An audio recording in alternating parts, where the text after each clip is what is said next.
It's Cardboard Time, episode number 82, and I'm your host, Arwen Kathke. On today's episode, we have reviews of New York City and Draw Polter with my special guest, Tiffany Leigh. Tiffany, thank you for being on.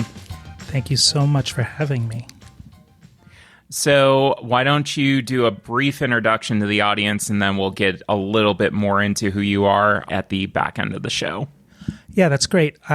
My name's Tiffany Leigh. I'm a writer, party hostess, game show host, and I'm in or adjacent to the board game community, depending on who you ask. And I live in New York City, and I use she, they pronouns. So I would consider you definitely in the board game community, and that's how I know you, but you wear a ton of different hats. So we'll get into those a little bit later in the show. But first, we have to get to some reviews and the Shelf of Shame updates. I am at 151 right now, so I am holding steady. 4 games that came in, 3 of which I bought at Gott's A Lot of Games right here in Parma, Ohio, the Northeast Ohio area. Love Eric's shop and love to spend money there, and unfortunately, he usually winds up getting quite a bit when I go in there. So 3 games that I bought from him, the first being Marabunta. Really interesting area control game. I haven't played it yet, but it's a strictly 2-player area control game, and it looks extremely fascinating. So excited to get that out. French Quarter, I actually did get to play the new Roll and Write from Motor City Games, and I'll have some thoughts probably in a couple of episodes once I catch up on some review content as well. And then finally, Dango, the First Empire.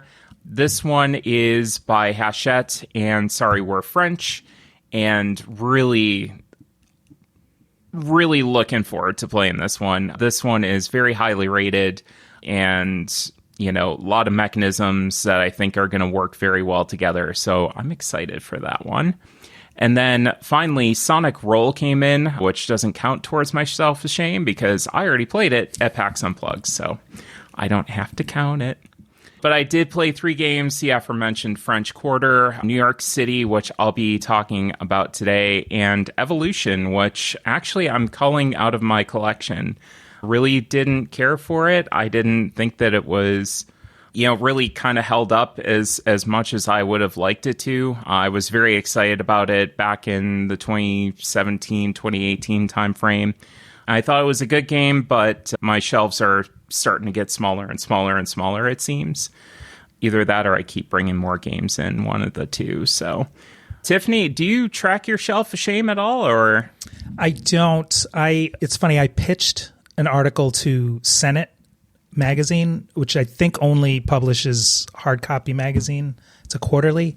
They have a section in the back called How We Play, like it's a regular feature, so it sort of doesn't have to be a review or an interview. And I got in that magazine for something else, but what I pitched them was Shelf of Shame, which I'm trying to move away from using the word shame in my life, just for various reasons. And I know Shelf of Opportunity is popular. Shelf of Aspiration is good. I don't keep a hard count of what goes in and out, which I really am impressed that you do. And it's fun because it's almost like gamifying something to make it more fun and less, shameful, for lack of a better word. Mm-hmm. But I also do huge calls every 6 months. And I don't, a lot of people just post things for sale or auction or math trades or whatever. We just kind of blast it out to our friends and family circles. And if you want to pay for shipping, we'll get you the game. And we just say, please take a picture of you guys playing it. And that's enough for us. So I'm looking across the room at a stack of about like 60 games, 70 games that we're about to airlift out of here. Yeah, I actually have a list myself that I went through. I'm reorganizing my shelves thanks to Carla Kopp, and I've got about 70 of them myself. So this is my first major call of anything above, I want to say 30 usually is what I'll do. And I've just been holding on to some of these, and some of them need to go. Do you find it emotional where it's not where you have to maybe take breaks because you start bargaining and talking yourself into keeping more than getting rid of them. Because I find I have to do it in sections or else I won't get rid of anything. And I start bargaining for all the games that I know that I want to get rid of, saying, maybe I'll keep this one.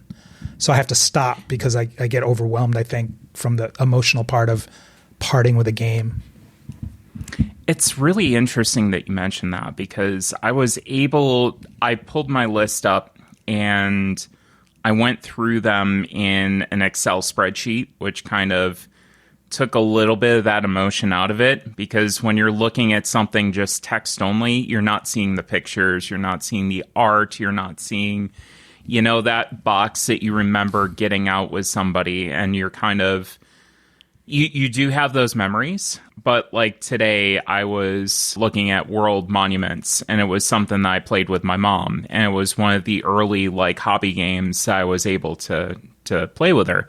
Because she's not a huge hobby gamer, and being able to share that was very important. But I have other games, like we shared Calico. That one will never leave my collection. So, but it gets emotional because you remember those memories of the people that you played with and that. And eventually you just kind of have to say, I've been holding on to this for so long. I'm never going to get it played again.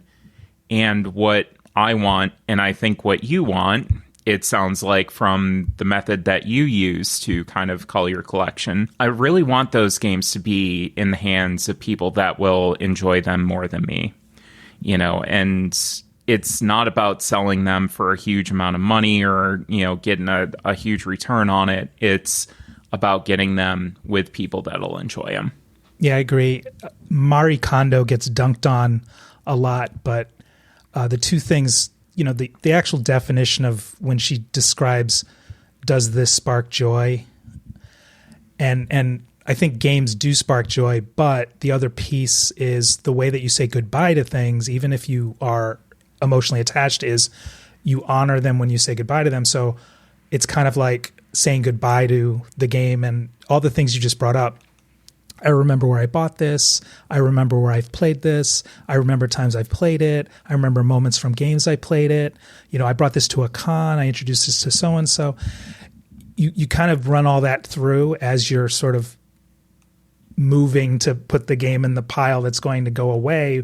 You always still have those memories. And so she says if you do that as you're getting rid of stuff, it's easier to part with it because it's an amicable parting. Yeah, that's a really great way of putting it, because it's so difficult. It's so difficult to just finally put that game in that bag or in that pile. And yeah, it's a nice way of really looking at it and taking a look at how you're handling things. And it's always tough. It's always tough doing a call, and it's always tough saying, this is something that I'm not going to keep around forever. But right, and they're not bad breakups. They're good ones. We've moved on. We've grown out of each other's lives. That kind of. I mean, there's a couple games that I'll consider bad breakups because I don't. They're toxic or they're awful, and and so I'm like, get out of here. All your stuff's on the landing. I need you out of here in 5 minutes. That kind of stuff. So you put it on the landing. You don't strew it around the yard and throw it out the window and everything else. We have a basement where there's a little shelf by a window where you can just leave stuff. They don't want people to Salvation Army it, but a couple of books here, a couple things there, and so one or two games will find their way there. And I have a very short list of this is those are ones where I usually get gifted something and even those are usually a good intention. Like, they're trying because they know I'm into board games. So they have no idea that I'm so deep into board games that if I get another copy of like Catan or Root or Cards Against Humanity, I'm very appreciative when I open it, and then that's going right out, It'll get to somebody else who will really enjoy it. That's true. And hopefully, start in the hobby. Yeah. So I wanted to talk today about New York City. This was a game that I got out to the table. It was part of the Stefan Feld City Collection by Queen Games. I know that you're all rolling your eyes out there for good reason. Hindsight is 20/20 for me. This plays from 1 to 4 players in 45 to 60 minutes, designed by Stefan Feld, of course, and the art is by Clemens Franz, published by Queen Games. So in New York City, you build skyscrapers and develop transport in the city that never sleeps. And Tiffany can talk about that city in detail. But a game in New York City is played over 5 game rounds. First, players draw 3 cards from the deck, then deal out cards in sets of 2 cards equal to 2 times the number of players plus 1 additional. In turn order, players draft a pair of cards until they have a total of 7 cards in hand. Next comes the bidding round, where in turn order, players will play cards to bid to determine the strength of their action, with the player who bids the highest getting a little bonus. The actions include advancing on a press track for turn order, receiving money, getting characters with special abilities, taking skyscrapers into your supply, increasing the value of a borough, and placing skyscrapers. The game is played over 5 rounds. There are 6 boroughs. 1 is randomly not visited each game. Each game, the value of the boroughs is randomly assigned, and the player with the most skyscrapers in a borough receives full value, the next player receiving half, and so on. There is also a bonus for building in every borough. Points are also awarded for certain characters, and the player with the most points is the winner. And this game was based on Rialto, which was a previously designed game by Stefan Feld. I did get this through my ordering of the City Collection. I bought the first 4 sight unseen because I said I love Stefan Feld games and I have to have this, and they're making these things deluxeified and wonderful, and I wish I knew better at the time. The components of this one were pretty decent. You had screen printing on the little buildings. You know, the thinness of the box kind of worried me a little bit, but the components were fairly decent on this. I thought that the bidding system was very interesting for your action selection. I would like to go back and play Rialto because I heard that there's, differences in how you acquire the cards. Instead of taking pairs of them, you're actually just drafting an entire line, which I think would be much more interesting. But I really like the action selection in this. The solo, which I played quite a bit of, was very easy to manage. It did create a lot of nice tension with the extra cards that were drawn, so you never quite knew what the Automa player was going to do. And really what I liked about this quite a bit over the other area control games was the ability to kind of influence the scoring in other boroughs. So you had these transportation methods and these bridges between the 2 boroughs. And if you bid the most in, I think it was like the 6th action, you could go and take one of those that matched one of 2 tiles that came out. You could increase the value of the boroughs by doing that, and then place a skyscraper right in that new borough. So that was the only way for one of the boroughs to actually get your skyscrapers in there, which was very cool. And then you could kind of box people out by, bidding high on those, which was a viable strategy for me, turns out. When you're completely, boxing people out of points, it was a very interesting, choice that they did there. The color vision for me wasn't an issue on this particular game. So I don't know if Queen Games just threw a bunch of, different colors at the wall, and this time they stuck and it was good, but no issues on this particular game. I will say that the board design was a little bland, much like the rest of the games in the series. They did kind of blandify the board, and it felt okay. It wasn't great. But yeah, I really didn't feel like there was nearly enough game here for the price point of the game that I paid. And I think, the titles like Marrakesh and Amsterdam, those are beefier, chunkier games where A game like Rialto or New York City in this case is a much deeper, like much bigger game. Even with the screen printed skyscrapers and the components, it was a little bit much to ask for this. But I enjoyed it. I thought that it was a fun game. It's a game that I will get back to the table. And, as far as my final thoughts on this one go, I think this was above La Isla and Amsterdam for me, but not really in the top tier felds by any means. The Queen Games production was definitely acceptable, but not really worth the $150 that I was paying for it. I would say that if you could pick this one up for about $60 or less for the deluxe, it's worth it. Or if you can find a copy of Rialto, definitely check that out. I would definitely play this first and see what you think. But for area control, I found that this did enough different that it's going to be staying in my collection, partially because I already made the investment, but not really worth the amount that I paid. So, Tiffany, have you ever played this one? I played it when it was Rialto, and not remembering much about it probably is telling. I mean, I think it was enjoyable, but I think it washed over me. I think Rialto came out when there was just so many games like it coming out, and the price points were all sort of really reasonable. So you could just interchange, it's a map and it's area control and it's resource management and it's puzzling out how to get places. I remember the cards and the map being more interesting.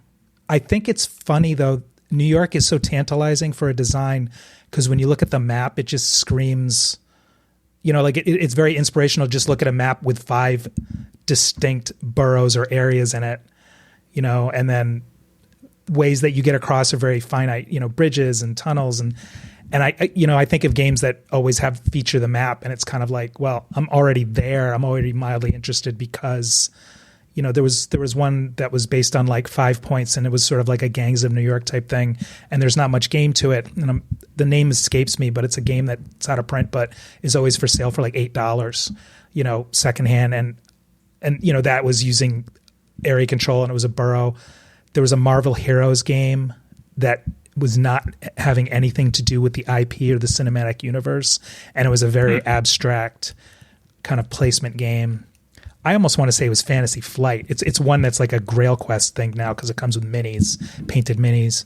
Eric Lang did one that was based on The Godfather that I thought was pretty good.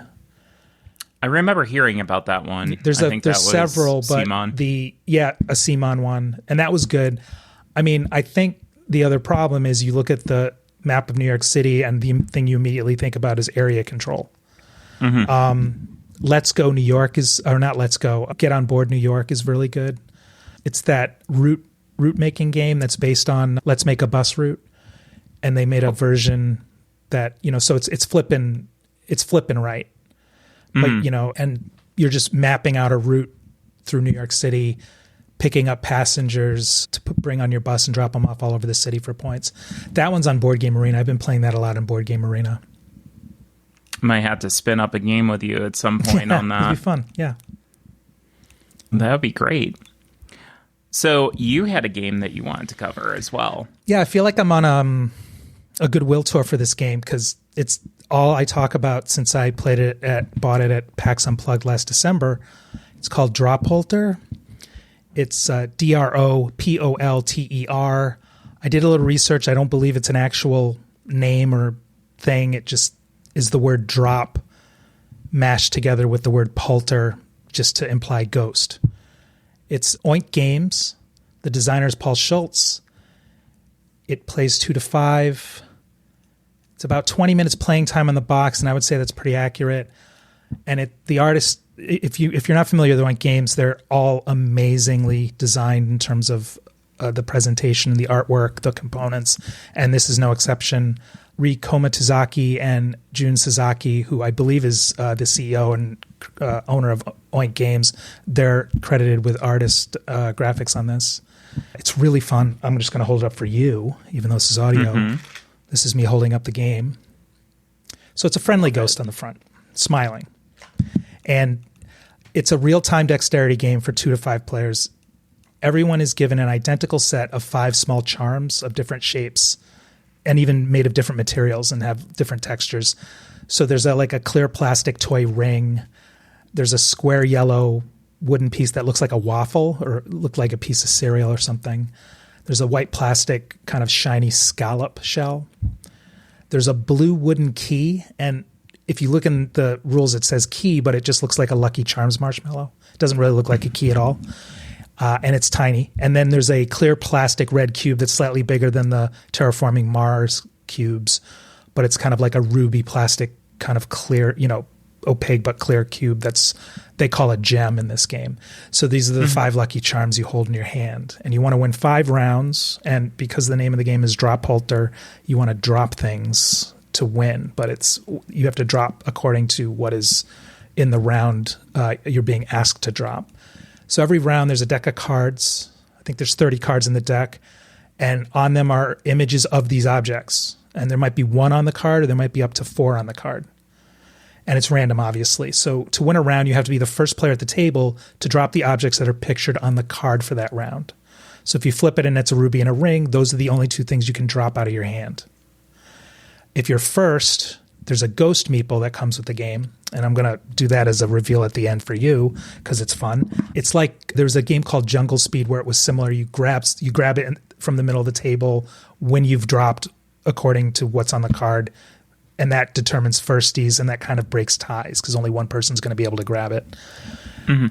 And you you simultaneously prep your hand by shaking it, all the items in both hands without looking, transferring it to one hand, and then making a fist without looking. And then when the card's flipped, you all open your hand with the 5 charms in it, and then you get to start moving stuff around. So, of course, the game is all about the rules of how to do this. And the rules are you can only use one hand, which is the hand holding the items. You can't use your other hand at all to assist in any way. You can move your fingers and rotate your wrist and do anything you want with the hand that's holding the items. There's no way to cheat. Like you could throw things up in the air and drop them, that kind of stuff. The only other rule, and it's kind of a goofy rule because it's not really strategically useful, is you can't wear the toy ring. It probably will fit on like your pinky. It's small, but and I guess they say that because they don't want you to like kind of slide it out of the way to do other things. So the hook in this game, because it doesn't sound like much of a game yet, is if you drop something to the table that is not on the card, you have to reset and start over. So you have to pick up anything you've dropped, including what good or bad, shake the things up in your hand again in a fist, open it up and start over.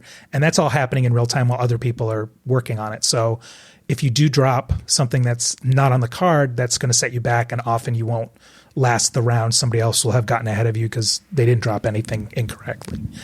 And when you win the round by being the first to do the things that are on the card, everybody checks your work, and then you get the card, and that's one. You also receive a tiny little bell. It's like a bell that you put on a cat, but it's smaller. And it's a little jingle bell. It's like a gold little jingle bell, and they're really cute. And the trick now in this game is in future rounds, any bells you gain from winning a round are included in your hand of stuff. So when you're about to win the game, that means you have 5 items in your hand and 4 rings. And if you drop 4 bells. If you drop a bell in a later round, you lose it. So something you've earned from winning gets taken away from you if you drop it by accident in a future round. And they're small in comparison to the items. And that's kind of the secret sauce of this game, because it's one hand and it's the way the things are arranged in your hand. It's hard to divide up and it might be hard to visualize when I'm describing this, what sort of strategies there are. But I mean, one strategy is you can grab everything in your hand except the stuff you want to drop and try to do it that way. So if there's only one item on the card, maybe you hold all other 4 items and just drop one thing. Maybe that's faster.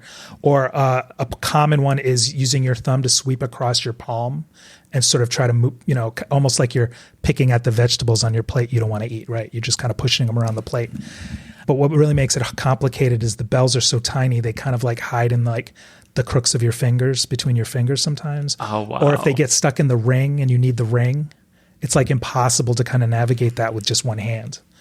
And so I had a blast playing that. I bought it sight unseen. My thoughts on it are I can't believe I like it. A lot of Oink games do this for me, where a lot of them lean into mechanics I don't normally like in a game. I don't really like real-time games. I don't really like dexterity games. And this one is that in spades, and it's amazing. and it's very fun. It feels like a party game. It's competitive and it's short enough where nobody's going to get too upset if they're not really, skilled at it. And the scores really do. I mean, it does really go back and forth. If somebody drops a bell, like everybody's back in the game.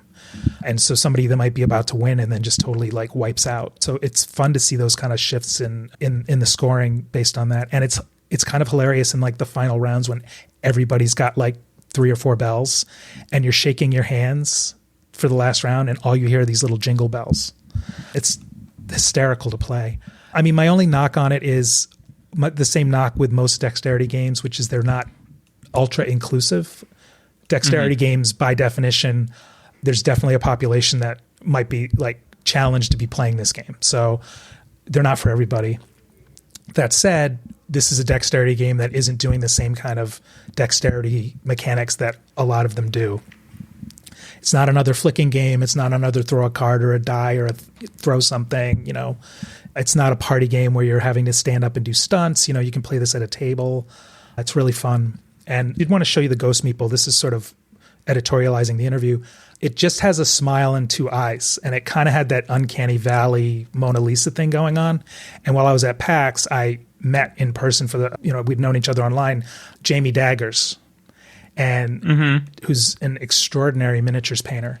And we ended up hanging out pretty much the whole weekend. We just kept bumping into each other and I sat in on one of her minis classes and it was great. And we played this a couple of times together at different times during the weekend. And she offered to paint my meeple, custom paint it. And I was like, well, I'm not going to turn that down. It's Jamie Daggers. So she gave me this. So it's the meeple is nice. It's the biggest piece in the game. It's this guy. And it just has the eyes and the smile, but she added a little tongue and some like, some emotion lines it's so on the cheeks cute. in pink. And each side is a little different, so one's got like the Dr. Teeth smile and the other one has the tongue sticking out. And so it's definitively Friendly Ghost now.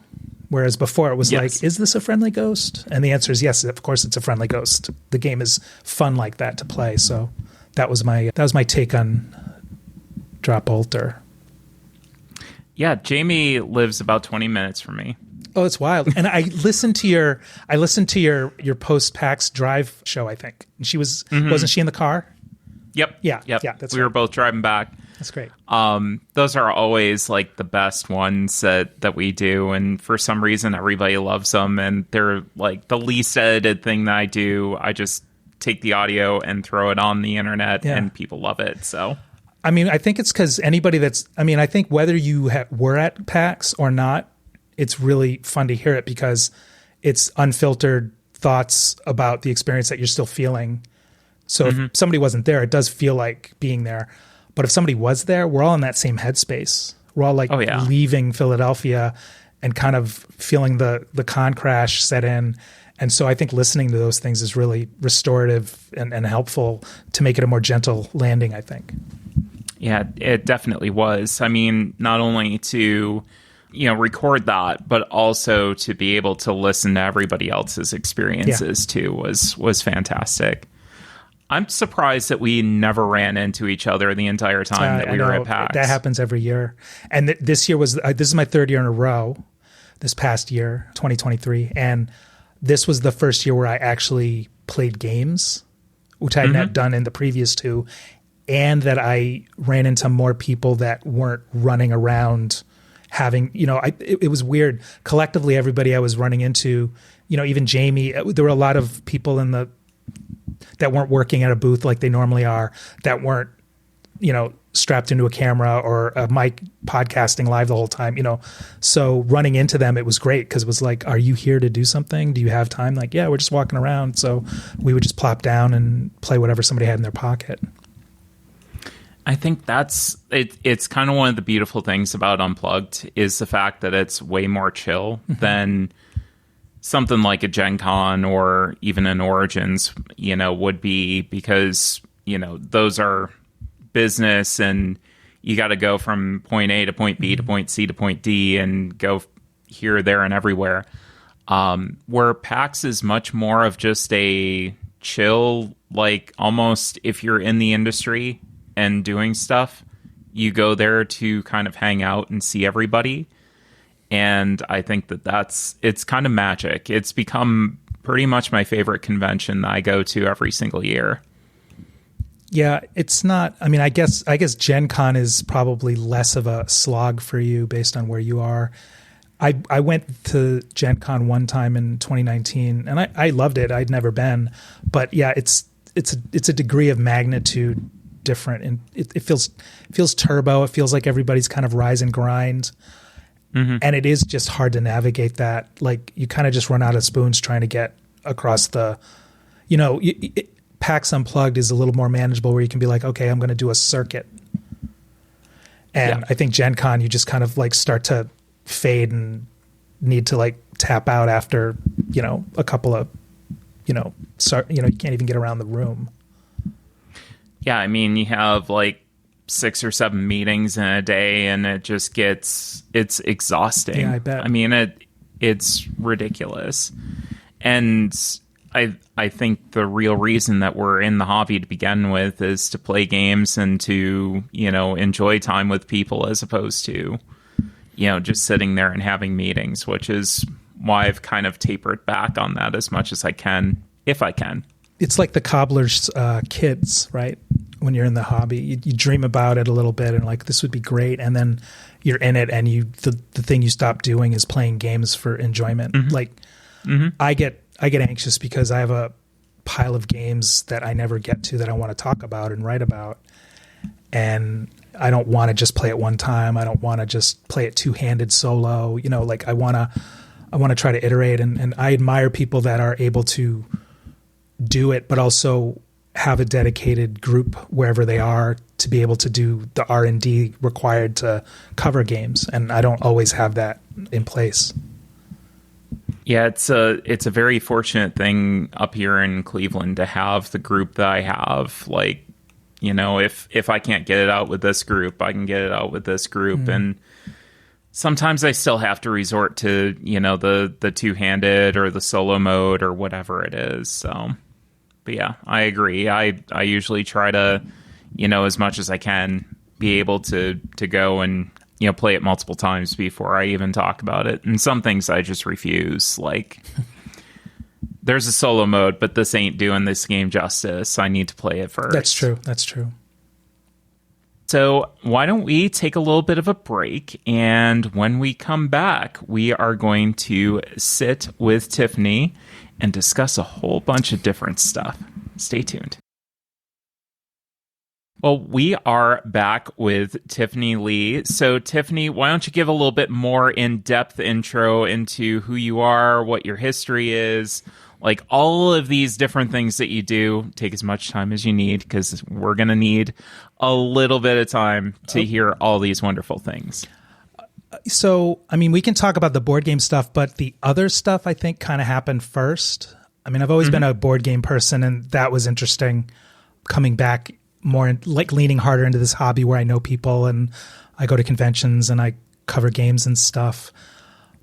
But the other stuff I do, I live in New York City. I've been here for almost 30 years now, which is, I can't fathom that. I moved here and had started a career in film and television freelance. So I did that for a chunk of time. I transitioned out of that because in 2009 there was a really nasty recession, and that kind of work dried up a little bit in the city, so I couldn't do it anymore. And then I worked at a university for a while as an academic advisor, and I left that a few years back. COVID was really hard, and I was still there, and it just became too much for me to stay. I was miserable.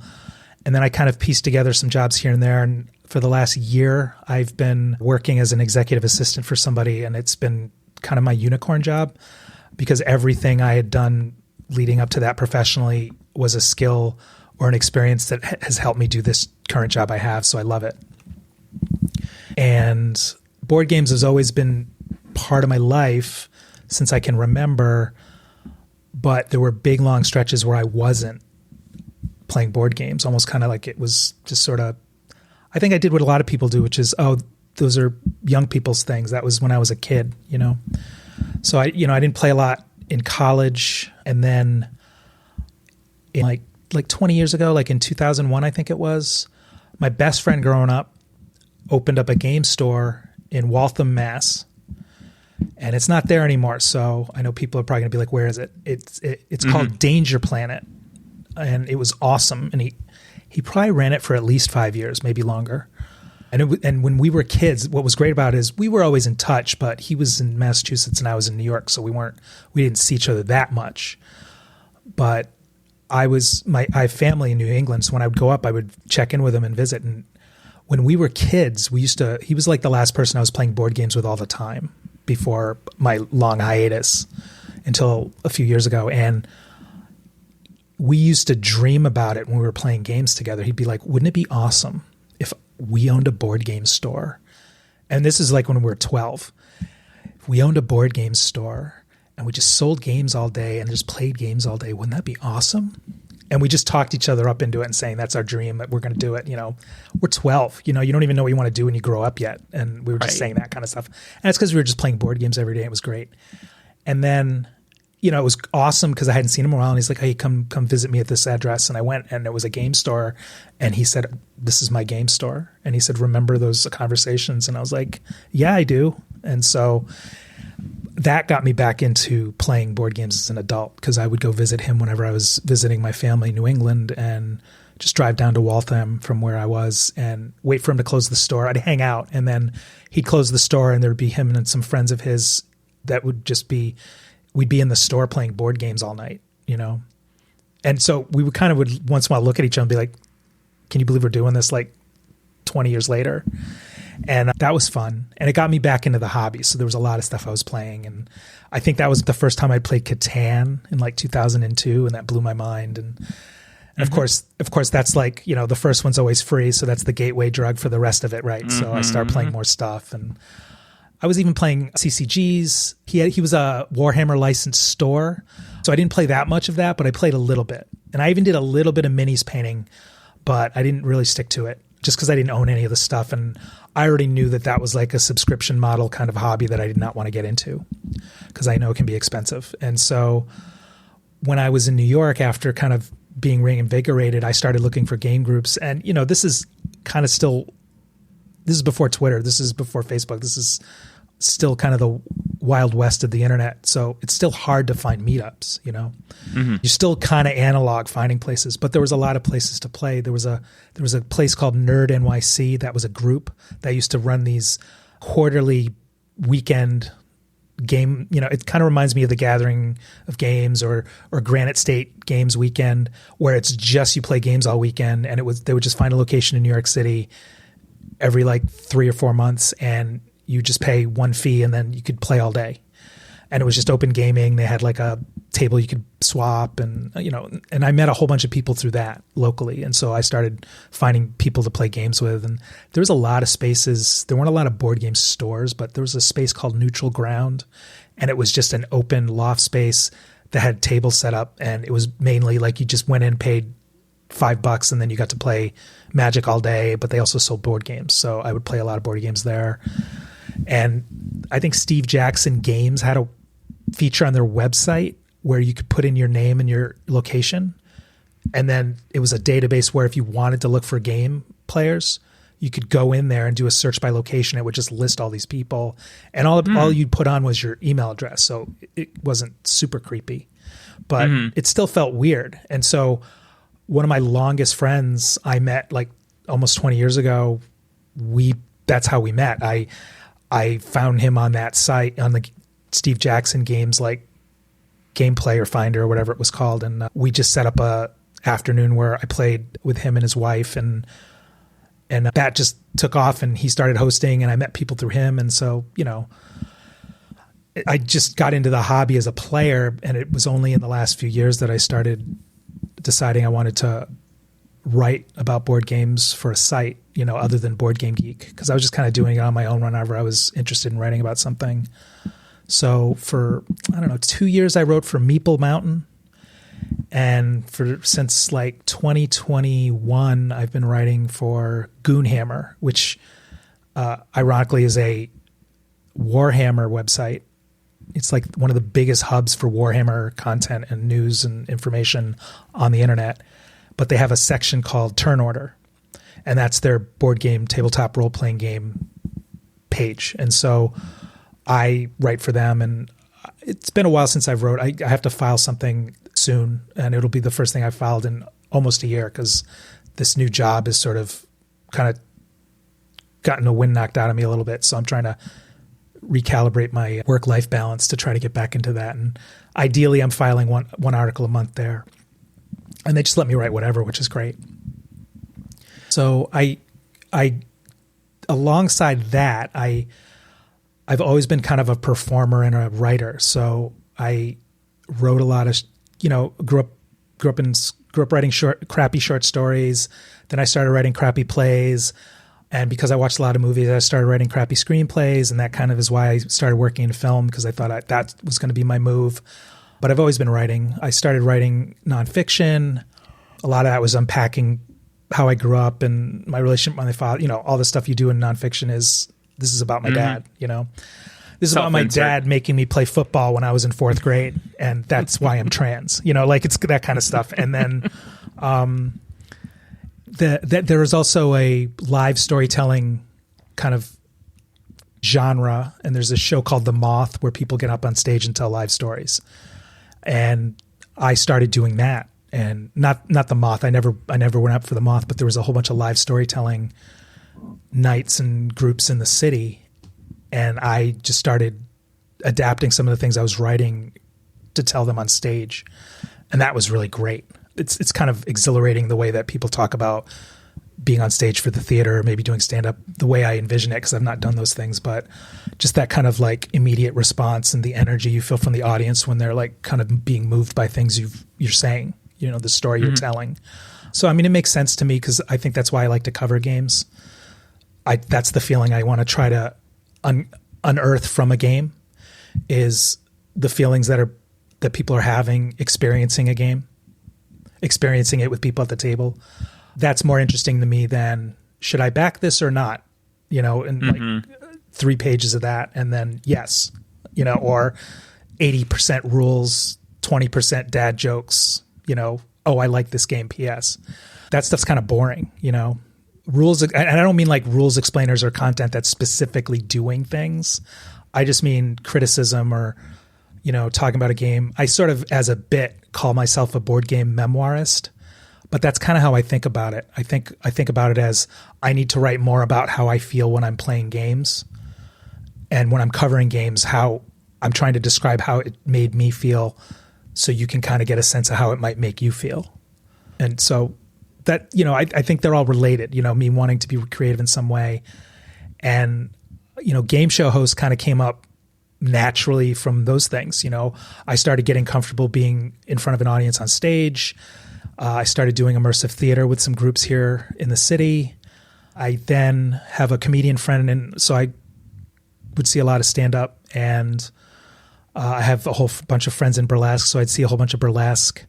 So a lot of the things I was doing performance-wise was intertwined with all these communities. And then one day I just sat down and I was like, well, I want to do something for myself. What do I want to do? And I kind of remembered that when I was 4 or 5, for like a year, I think, when anybody asked me, what do you want to be when you grow up? I used to tell people game show host, which is hilarious, because how the heck do you know that when you're 5? And that's a weird thing to know. I'm a little older, so when I said game show host, this was in like the golden age of game shows in the 70s and 80s. So when I said that, it made sense. There were dozens of game shows on. So I was like, I want to be one of those people. And I didn't know why. I just was obsessed with game shows. So when I was older, in the city, I was like, I want to do something creative. What do I want to do? Like, I can't wait for somebody to cast me in a play, and I don't want to, I was doing the stories, but it was different. I was like, I want to do something that's maybe more immediate, something I can control doing. And so I was like, well, why don't I host a game show? And my comedian friend and I asked him to co-host it with me. I asked him to host it. I was just going to be behind the scenes producing it and writing the questions and booking it. And he would be up front because he was experienced in front of crowds. And he kind of, as we went through the process, he sort of was like, you should do this with me. And I said, well, I'm not getting up there with you. And he's like, nah, we'll just Just see how it goes. Because he said it's, I think one of the ways he put it was, that person that was going to co-host it with me fell through. You have to do it. He kind of threw me up there, right? And it was great. I mean, I'm glad he did it. And I realized I didn't have to be funny. I could just I was funny, but not a comedian. He was the comedian. I could kind of play it straight up there. I could bounce off of him. I could riff on his stuff. But I also got to be funny in my weird way. I do have that. And I was writing all the questions. So I've said this to people before, like, it must be scary to be up there. I was like, well, I was holding cards up and reading questions off of them and reminding people over and over how to play the game. I mean, that's what I do at a game night, right? You're just constantly walking somebody through it and reminding them how to play and pointing out strategy and pointing out, don't forget this, and teaching them stuff and teaching people in the room a game. It was a live game show. It was like Quiplash, which is a Jackbox game, or like Mad Libs, if you're old enough to remember Mad Libs, where we would write a joke missing a punchline and you would fill in the blank. And we'd have panelists and they would also write their answer. And if you matched with them, you got points. And it was based on a version of a game show called Match Game, which RuPaul resurrected with a misogynist title. But it's the same game. Rhymes with match. And so we call it Game of Blanks. We did 50 shows over the years. COVID kind of put us on hiatus. My friend moved to LA, so it's kind of on hiatus a little longer than I expected. And the state of entertainment in New York City's kind of morphed since 2020. So there's not really a middle class where you can put on this entertainment. You need really the right venue and you need somebody supportive. And there's too many bars that are like sink or swim right now where they need like opening box office in the first weekend. And if they don't get it, then they're pulling you out of the theater. That's kind of the energy they have. So places are either deluxe, spend $200 to see burlesque, or dirt cheap, spend no money or $5 to see awesome entertainment at a dive bar. And we're kind of in between. So it's been hard. And again, I don't think I'm ready to solo host it, but stranger things have happened. So that's Game of Blanks. And having done 50 shows is quite a thing. I'm really comfortable being in public, being on stage, being in front of people, kind of hosting on my own. And another friend of mine hosts his own show called, he's a DJ, so his show's called Rock and Roll Bingo. And I host that for him because he's very shy and he doesn't like to talk on the mic.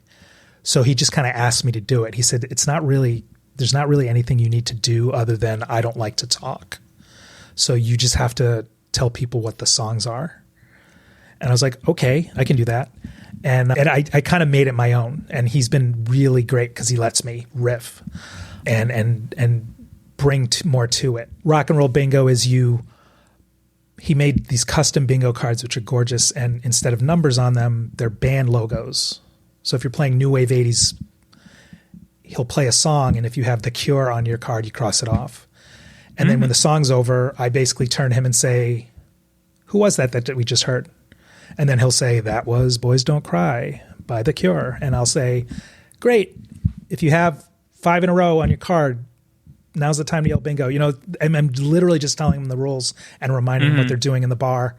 And we do little giveaways every round. And he's letting me kind of riff a little more where he'll let me kind of talk about stuff and tell some jokes. Or I do little giveaways of my own, kind of trivia things in the middle, depending on, I bring my own prizes. So I'm kind of known now to buy like vintage trading cards on eBay and then give those away to anybody who wins, and then give them away by just asking a trivia question and be like, and it's a trivia question where you can look it up. Like I'm not a bar trivia guy.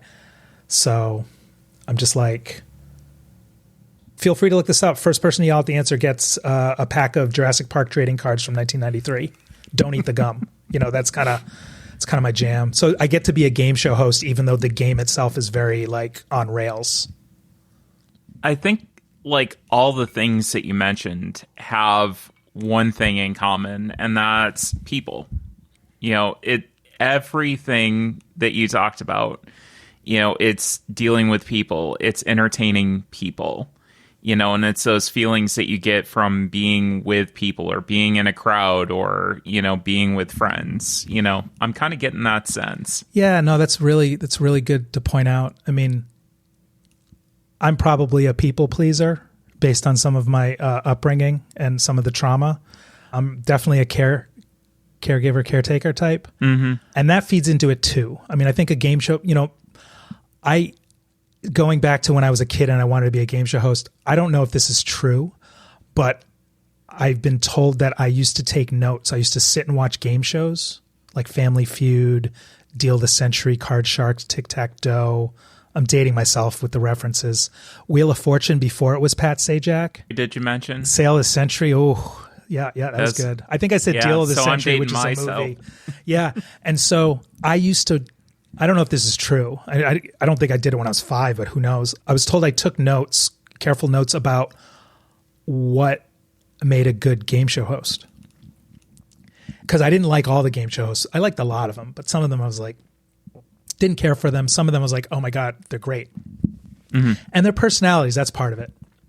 But the ones that really work for me, whether it's a performative or a sincere sincerity, some of them just come off really personable, and that's part of it.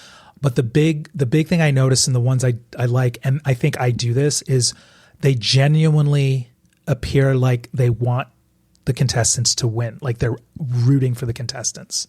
So it's not it's not like a punching down or a looking up or anything like that. It's just like, really hope you get this, and they make it seem like they're really rooting for them. Like it's not like you're at the casino. It's like if you're at the casino and the blackjack was like not on the house's side.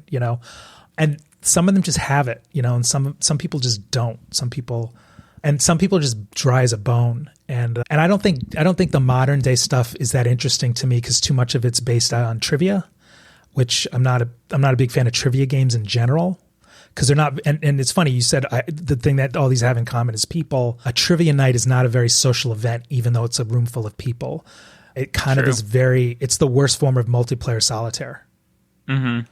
And a trivia team is not a team. It's finding 5 specialists in a different topic to play multiplayer solitaire and cover all the possible. Oh, this guy knows world history and geography. Okay, she's going to cover entertainment and music. He's going to cover science, and then I'll do sports. You're not social. You're just there to like hope the thing in your category. So I don't. A lot of the new televised game shows are terrible because it's just, do you know this or do you not know this? And so the only other thing that is compelling people to watch is, do you know this or do you not know this? You'll win $1 million or you'll lose $1 million.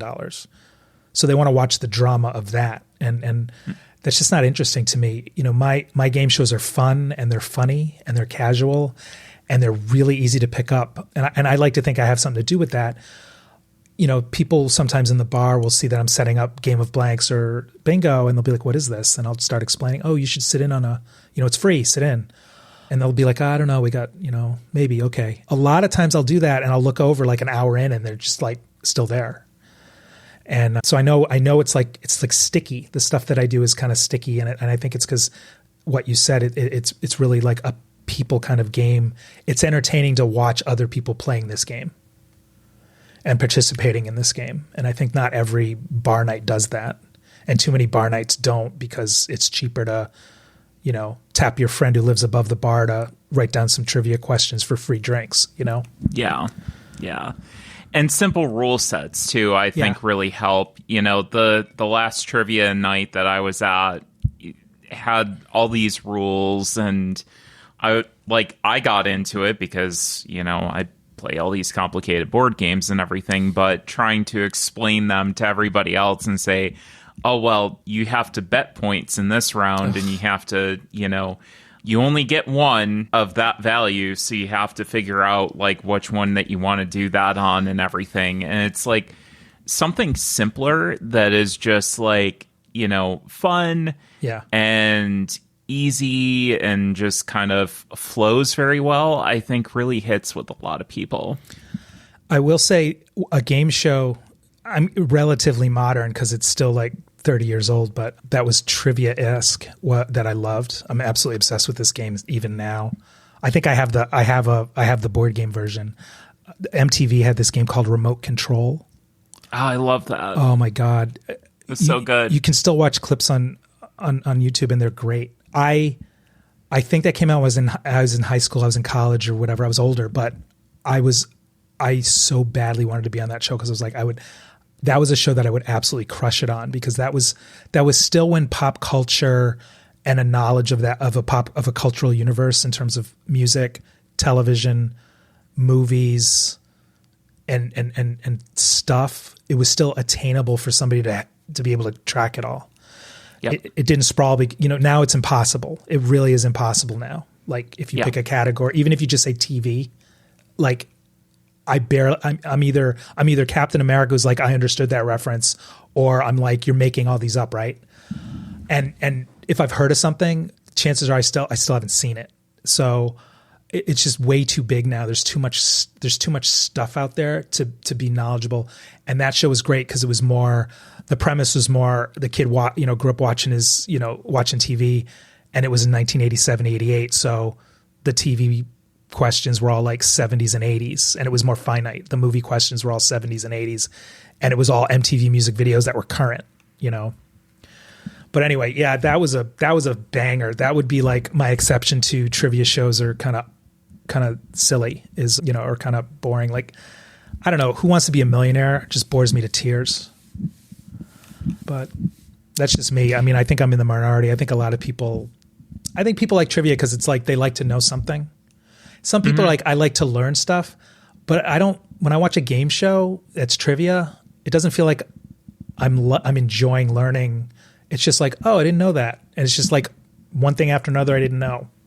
And I think that the bar trivia nights I've been to, there's definitely people that want to impress. It sounds like that complicated one you played is somebody really wanting to impress you with their, too many trivia people, like, because there's so many sharks out there that are really aces at trivia. You have to try to really be complicated and, trawl the internet for really impossible questions and stuff. And there's no theme, there's no rhyme or reason. It's just, oh, I learned this, and I bet you this is a hard fact that nobody knows, or it's like a technicality. Oh, people are going to think it's this, but it actually changed last year because this happened, and I bet you people won't know that. I got them. It's very, I don't know. It's very Bing. I got you. That kind of stuff, which I don't love.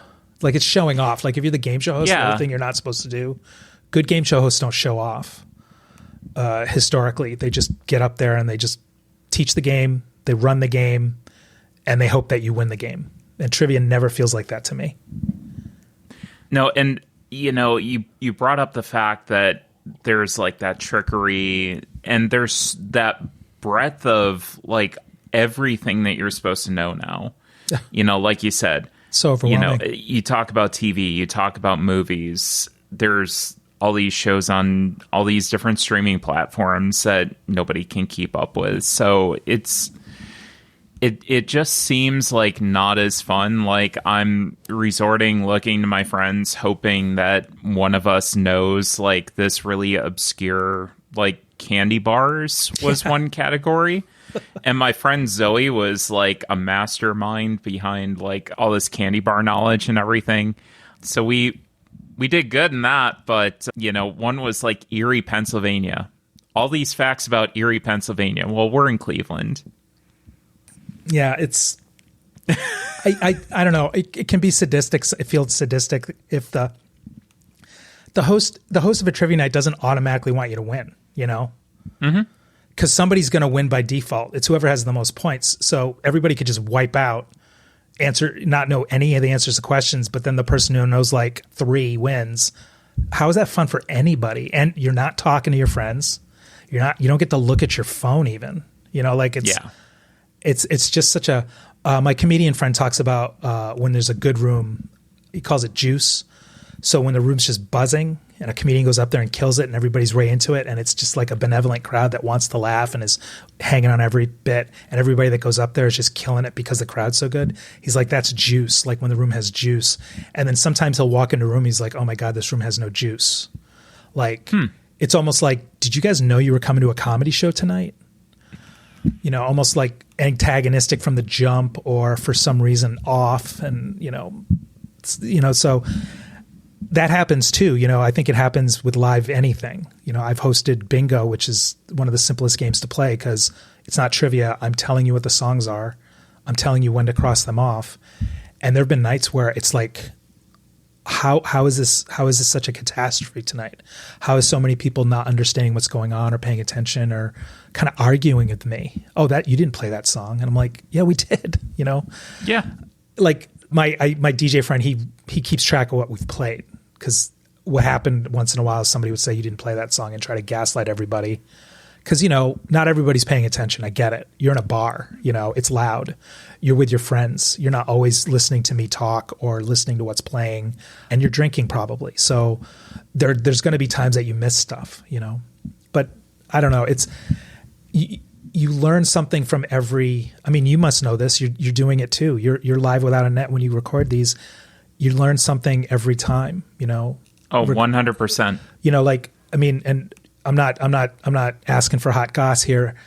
There's probably hosts that have had guests that didn't pan out, or a conversation they envisioned going away that it didn't go, or somebody just being low energy for some reason on a given day, or you being low energy for some reason on a given day, but you still needing to put something out, you know. So, but you learn something from all those experiences. So it's never a sunk cost, you know. It's never like that was so bad I'm actually regressing. You know, I think the hard stuff makes you better, you know.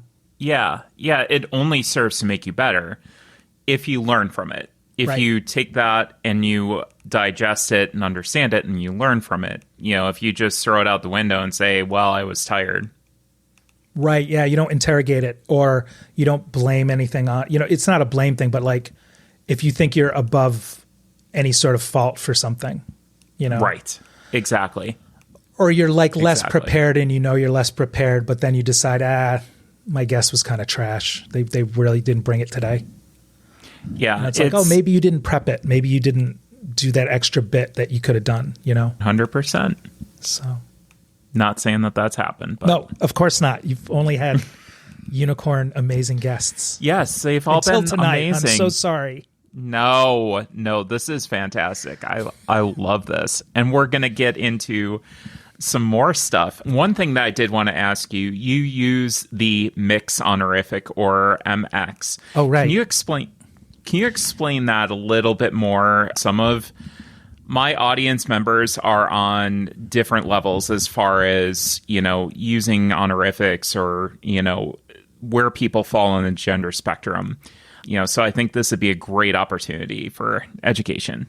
Yeah, sure. I wouldn't call myself an expert, but I know I did research this. I pronounce it mix. I've heard it pronounced mux before, but MX period, I pronounce mix. And it's gender neutral. So instead of Mr. or Mrs. or Ms.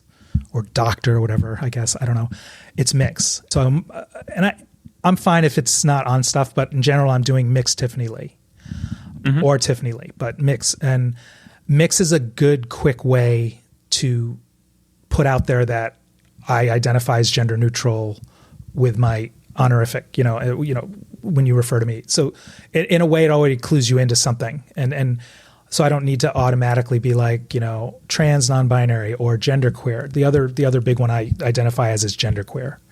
But mix basically means I don't identify as, and it's actually been around since the 70s, I think. And I don't know the origin story, but I'm fairly certain it's been around for like 40 years. Because I think a lot of people are like, whoa, this just came out of nowhere. I'm like, well, it's been there, but it's just not used that often. I think it's used a lot more commonly now, or it's at least more visible now, even if people kind of skate past it. And because I identify as genderqueer, trans non-binary community being a hanger-sized hard. So, I mean, I know there's lots of ways to self-identify. There's lots of honorifics. There's lots of pronouns. There's lots of alternate spellings. But the two that I sort of fell on were mix as one way to indicate, and then just identifying, you know, I think in my taglines are always genderqueer game show host.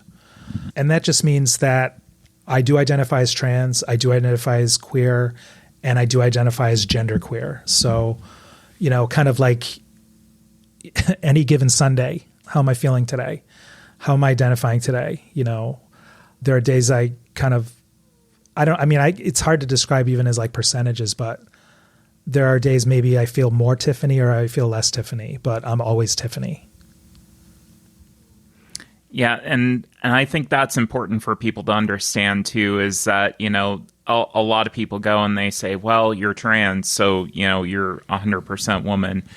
And it's like, yeah, but not everybody feels that.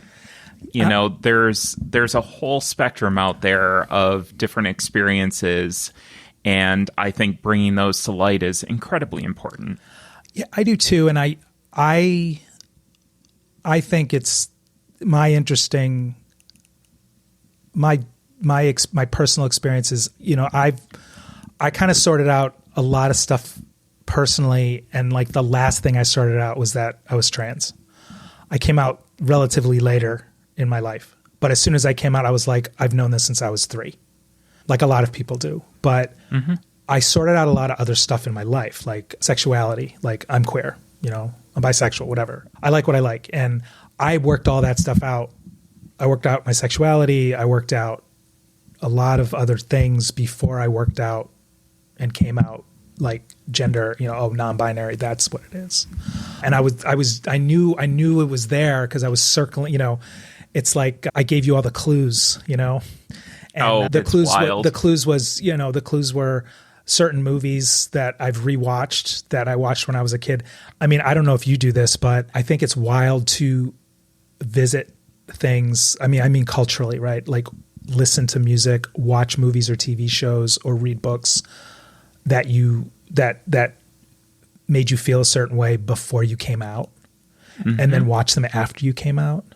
And then you're like, oh. So I was watching a lot of stuff, I think, that was secretly me aspiring or it was almost like vision board stuff for how I wished I was. And they didn't even have to be like overtly trans narratives. They could just be like an attractive person in a movie, or a look, or, a moment or a conversation they have. And it's not necessarily, so it's not like, oh, I was into Priscilla, Queen of the Desert. I get it. Like, yeah, there's that too. But a lot of times it was just a certain, even a certain type of person I was attracted to. And I'm like, oh, that's why you're kind of attracted to certain types of people. Because I think I'm also attracted. The aesthetic, yeah. And I think the aesthetic was things I'm attracted to is also things that I wished I was expressing and I wasn't, because I was still not out yet, I'm trying to avoid saying before my egg cracked, because that terminology came into being way after I came out. Yeah. And I think if it was a drinking game, I'd be blackout drunk under the table right now if we we're online talking about when our eggs cracked.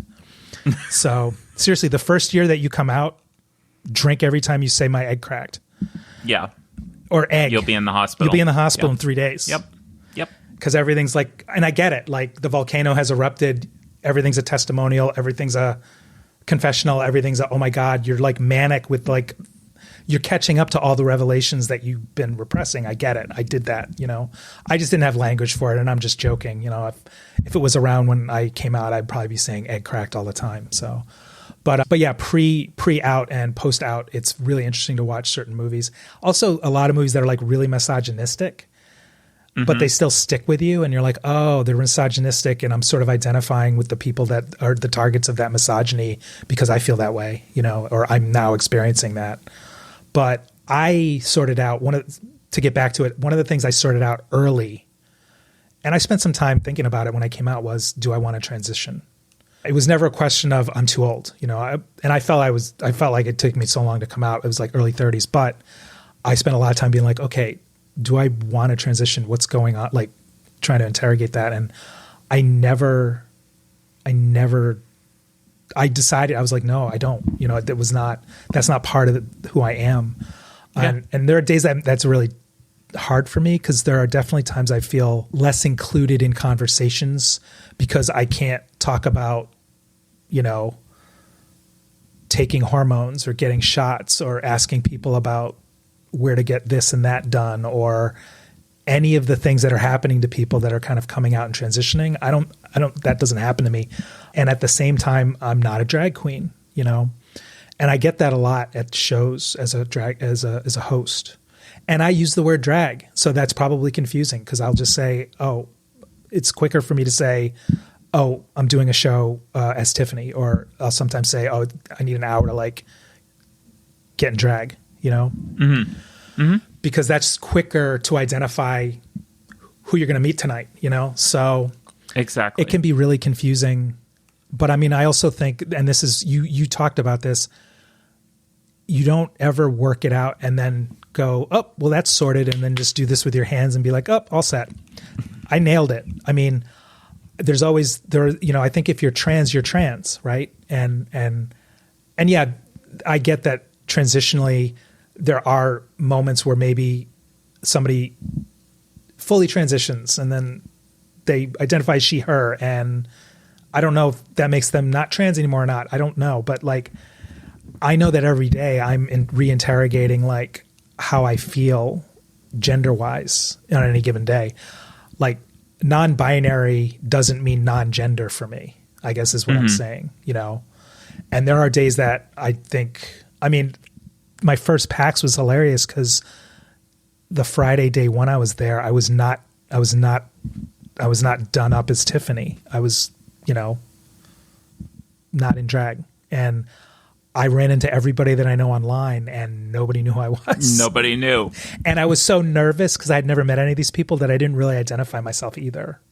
I did do a couple of people and they were like, oh my God, it's so great to see you. But I was just like, they just like keep looking. And I'm like, oh man. And then 2 years, the second one I went to was different because I spent the whole weekend, most of the whole weekend, I think. And then this past one, same thing. So like if you saw me at PAX the last 2 years, you only saw me like the way people see me online. And I realized that also helped because people know what I look like now. And so they would see me and come up to me. And so, you know, there's like a usefulness to that, but there's also a way I'm out. Because when I came out, I think I didn't have any social media for my like boy drag. You know, I started all my social media accounts as Tiffany first and then kind of went back and did the other ones. But so the way I've been online, and that was really a big helpful part of me coming out, was coming out as Tiffany online and getting to put up a picture and getting to just feel like that was my voice and nobody really having to like ask me what's your deal, you know, that kind of stuff. Yeah, 100%.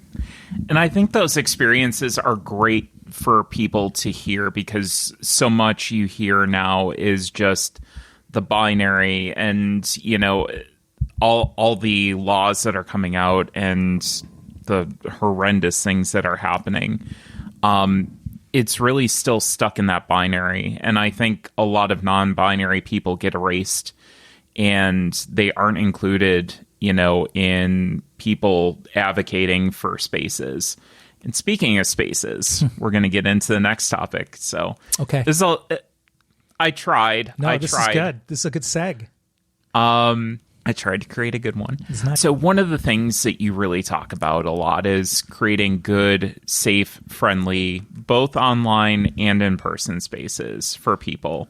You know, it's incredibly important now more than ever. And why don't we talk about the online ones first? Because I think that's really one of the big pressing issues right now is having online spaces with, you know, basically the dumpster fire that is Twitter and some people going, I don't see what's different. This is, you know, nothing's different. Everything's fine. Well, things aren't fine.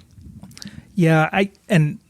It was very charitable for you to say that it's a topic that I like to discuss online because I feel like I'm just a nag. I just feel like all I'm doing is over and over again beating a drum. I'm like that person at the sporting event who's just like got the vuvuzela and is just like honking it nonstop the entire time you're trying to enjoy your internet and let things wash over you. And then suddenly I just sit there and I'm like, why aren't you checking who follows you? Because those people are trash. Why are you saying, thank you for pointing this person out to me and then not blocking them? You know, like it just, and I don't call people out that way. I just say in general, it's clear that a lot of people don't curate their spaces and there's a reason. And you and I probably, we've talked about it. We're probably more cognizant of it than a lot of people. I think in 2012, I might be getting the year wrong, but that's pretty close to it. Sci-fi author John Scalzi, he wrote this famous essay on his blog. And he described being white, cis, heterosexual male as the lowest difficulty setting there is. He was trying to describe privilege without using the word privilege, because when you use the word privilege around people that have and enjoy privilege, they stop listening and they get very mad. Yep. And it's just a visceral reaction. Like I think even people that are doing their best or trying or wanting to be an ally, and I think those people also feel like stung by it and get defensive, which is, makes it harder to have a conversation and trying to help, raise awareness and be empathetic. So he was trying to write this essay about how do I describe white cis het male privilege without using the word privilege. So he said it's like a video game, and there's the lowest difficulty setting, and it's all these people clowning people that are on the lowest difficulty setting because everything's easy, everything's on rails, all the corners are kind of sanded off, you got training wheels, you got bumpers everywhere. Like, it's an easy experience. It's not even like playing the game sometimes. And that's what privilege is. And so the thing you have to recognize on online spaces is that we don't all start in the same place. And I always say this, like, we don't have the same levels of tolerance for toxic behavior or recognition of that toxic. Because if you are a white person or you are a cis person, you don't have any trans friends, or you don't really see those communities, or you're not directly affected by oppression or food insecurity or any of these systemic structural things, you're not going to notice when somebody is getting attacked because you're never that target, right? And so if you have to recognize, okay, we don't all start in the same place online. So when somebody does say X is a red flag, this site is toxic, you have to understand, oh, why am I not seeing that? Mm-hmm. Why are they not telling me? Well, and when they are telling you, why aren't you doing anything about it? And it's just, if you're if you have, I kind of call it, if you have a low recognition for suck, right? If, Twitter sucks, Twitter is awful, and we're all still on it, all I do now is kind of like lurk, and I like a whole bunch of people's posts, but we're all still on it. A lot of people are like just cutting and pasting what they tweet onto Blue Sky, onto Mastodon, onto Co-host, onto Spoutable, onto Threads, onto Facebook. And, great. I if I follow you, great. I'll see that post 5 times. That's awesome. And I finally got over it. I'm just like, you know what? People are on Twitter for whatever reasons they're on Twitter, but it's impossible to me in 2024 that somebody could be on Twitter and say, I don't see that it's toxic. Like, I don't see, I mean, if you just look at what has happened to Twitter, they fired everybody in trust and safety. There's no moderation. Any sort of moderation is kind of automated in some way. Like, there's not enough people there that can push back. Elon Musk pulled the goalie and just said, everybody come back. So like, he let people back in, he let the libs of TikTok person back in, open invitation to Donald Trump whenever he wants to start rage tweeting again. Like, it's like the 4chan dinner bell. It's like the Kiwi Farms dinner bell. They just rang and said, it's like a movie where it's like Arkham Asylum, right? And the Scarecrow lets everybody out. That's what's going on Twitter. And so, and it's all types of harassment.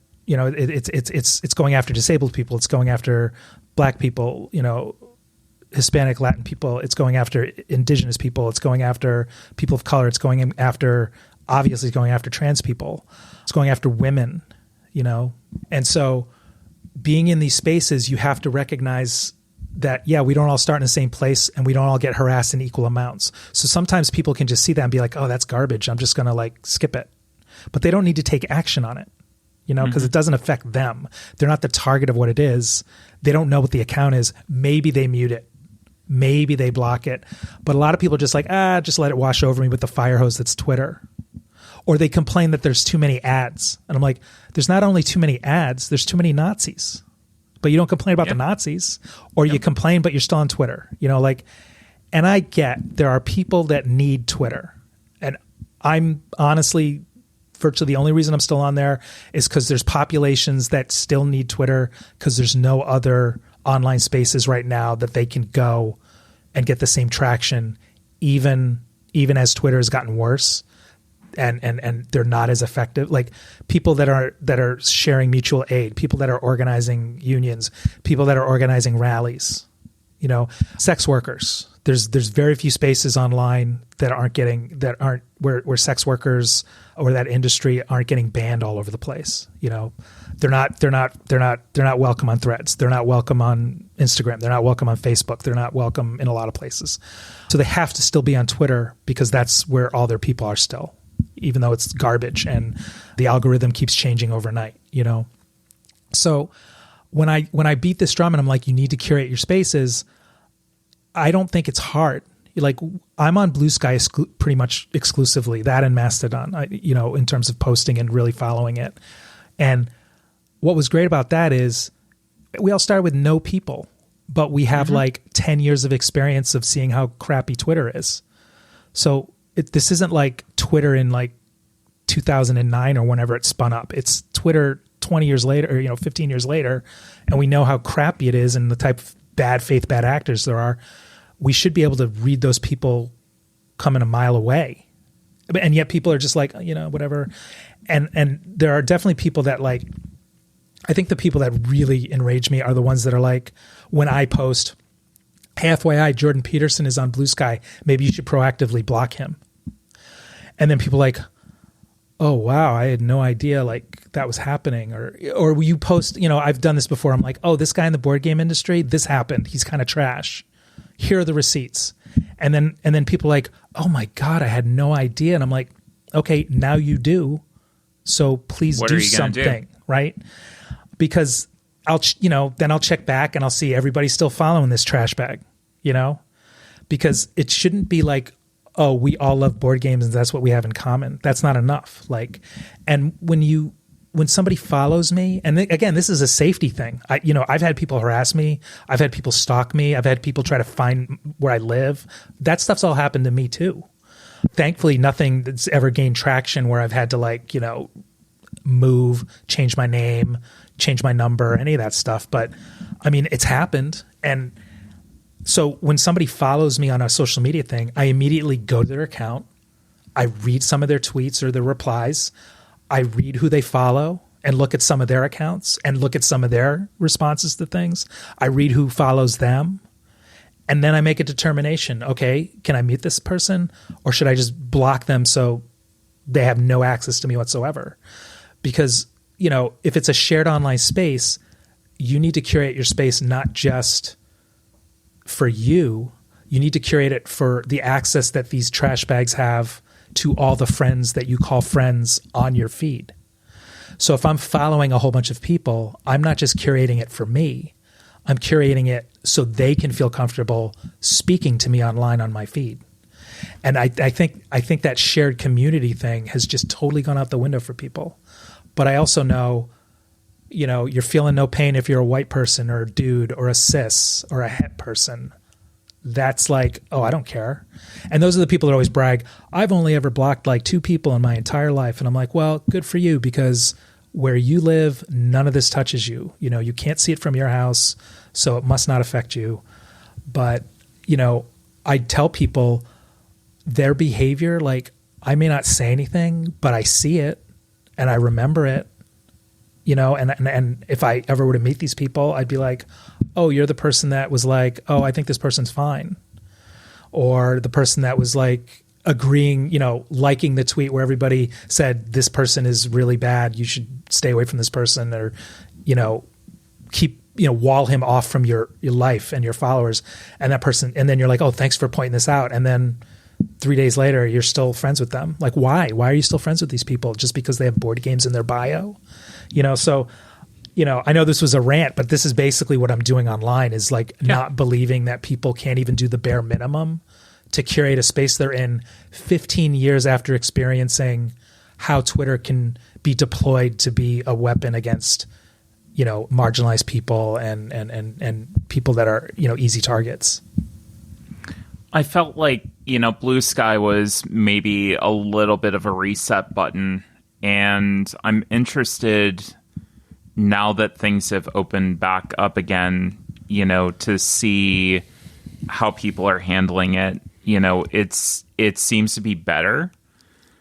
I think so. I mean, I'm hesitant about it. No, I mean, we have to be, right? Like, no days off, right? I mean, we're not privileged enough to take a day off or to stop worrying about curation. Like, I mean, I feel bad when I get totally fooled by somebody. Like, and that's the thing.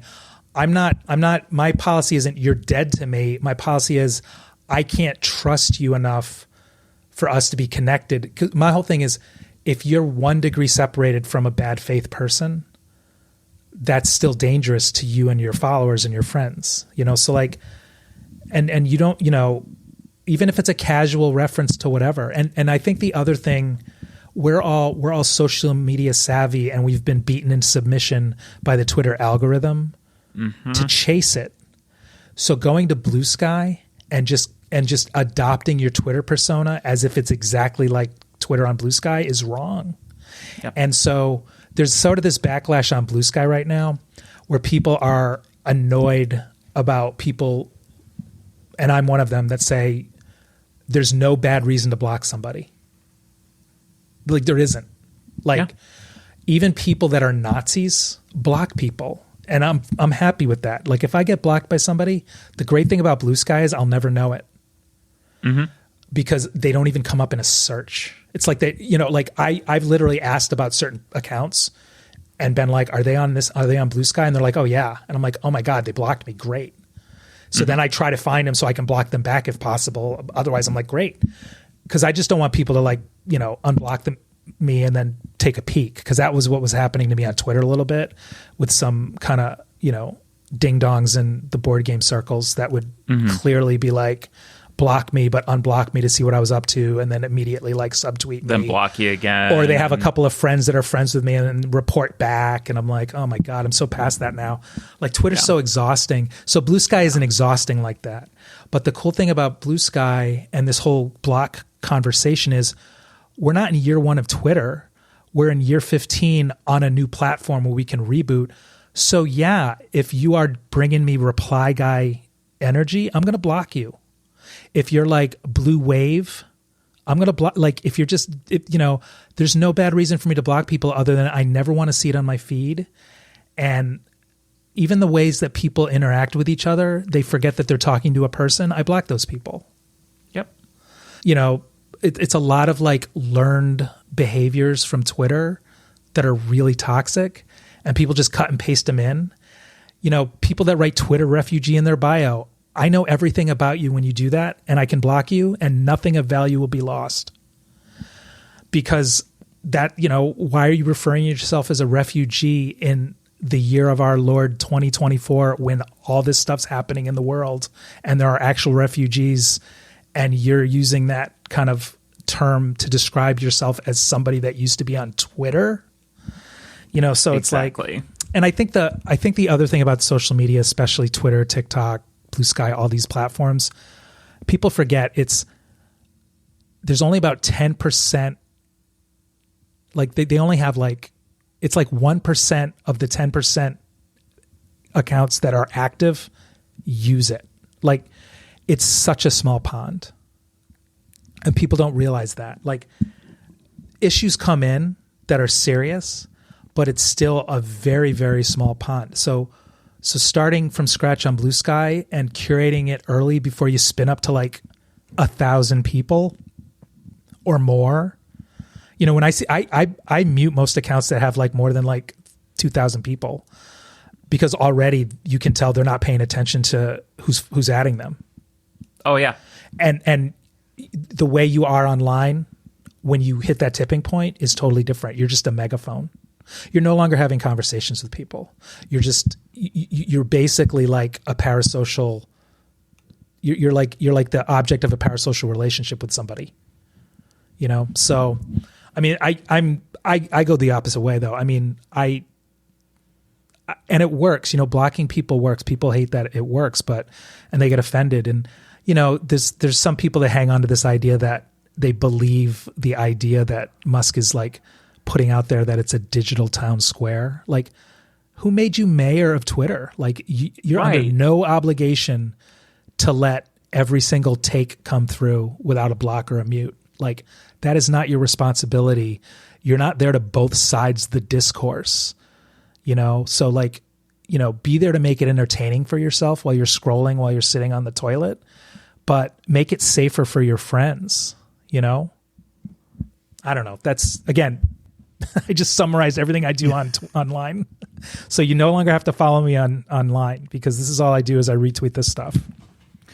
But I do think that it's incredibly important because, you touched on the P word. And that's one thing that in curating programming for, different organizations and that, you have to be careful about using the P word. And it sucks because it's like... It shuts down the conversation. Like, they're immediately like, this is over. They close the briefcase, walk out of the room, no more negotiation. It's 2024, and you're talking about, all these snowflake people and everything else, and it's like, you're the snowflake. Yeah. You can't even hear a word. I heard it called broflake, which I enjoy. Oh, I like that. No, and this is why. And so I know I just ranted about this, but this is why it's important to curate spaces. Yep. And let's just take the board game space as an example. But this applies to any niche space, anything. Like, people are having these same moderation discussions about the knitting Twitter, about film Twitter, about any sort of niche interest where a bunch of people are together. You hear this all the time in board gaming, all the time.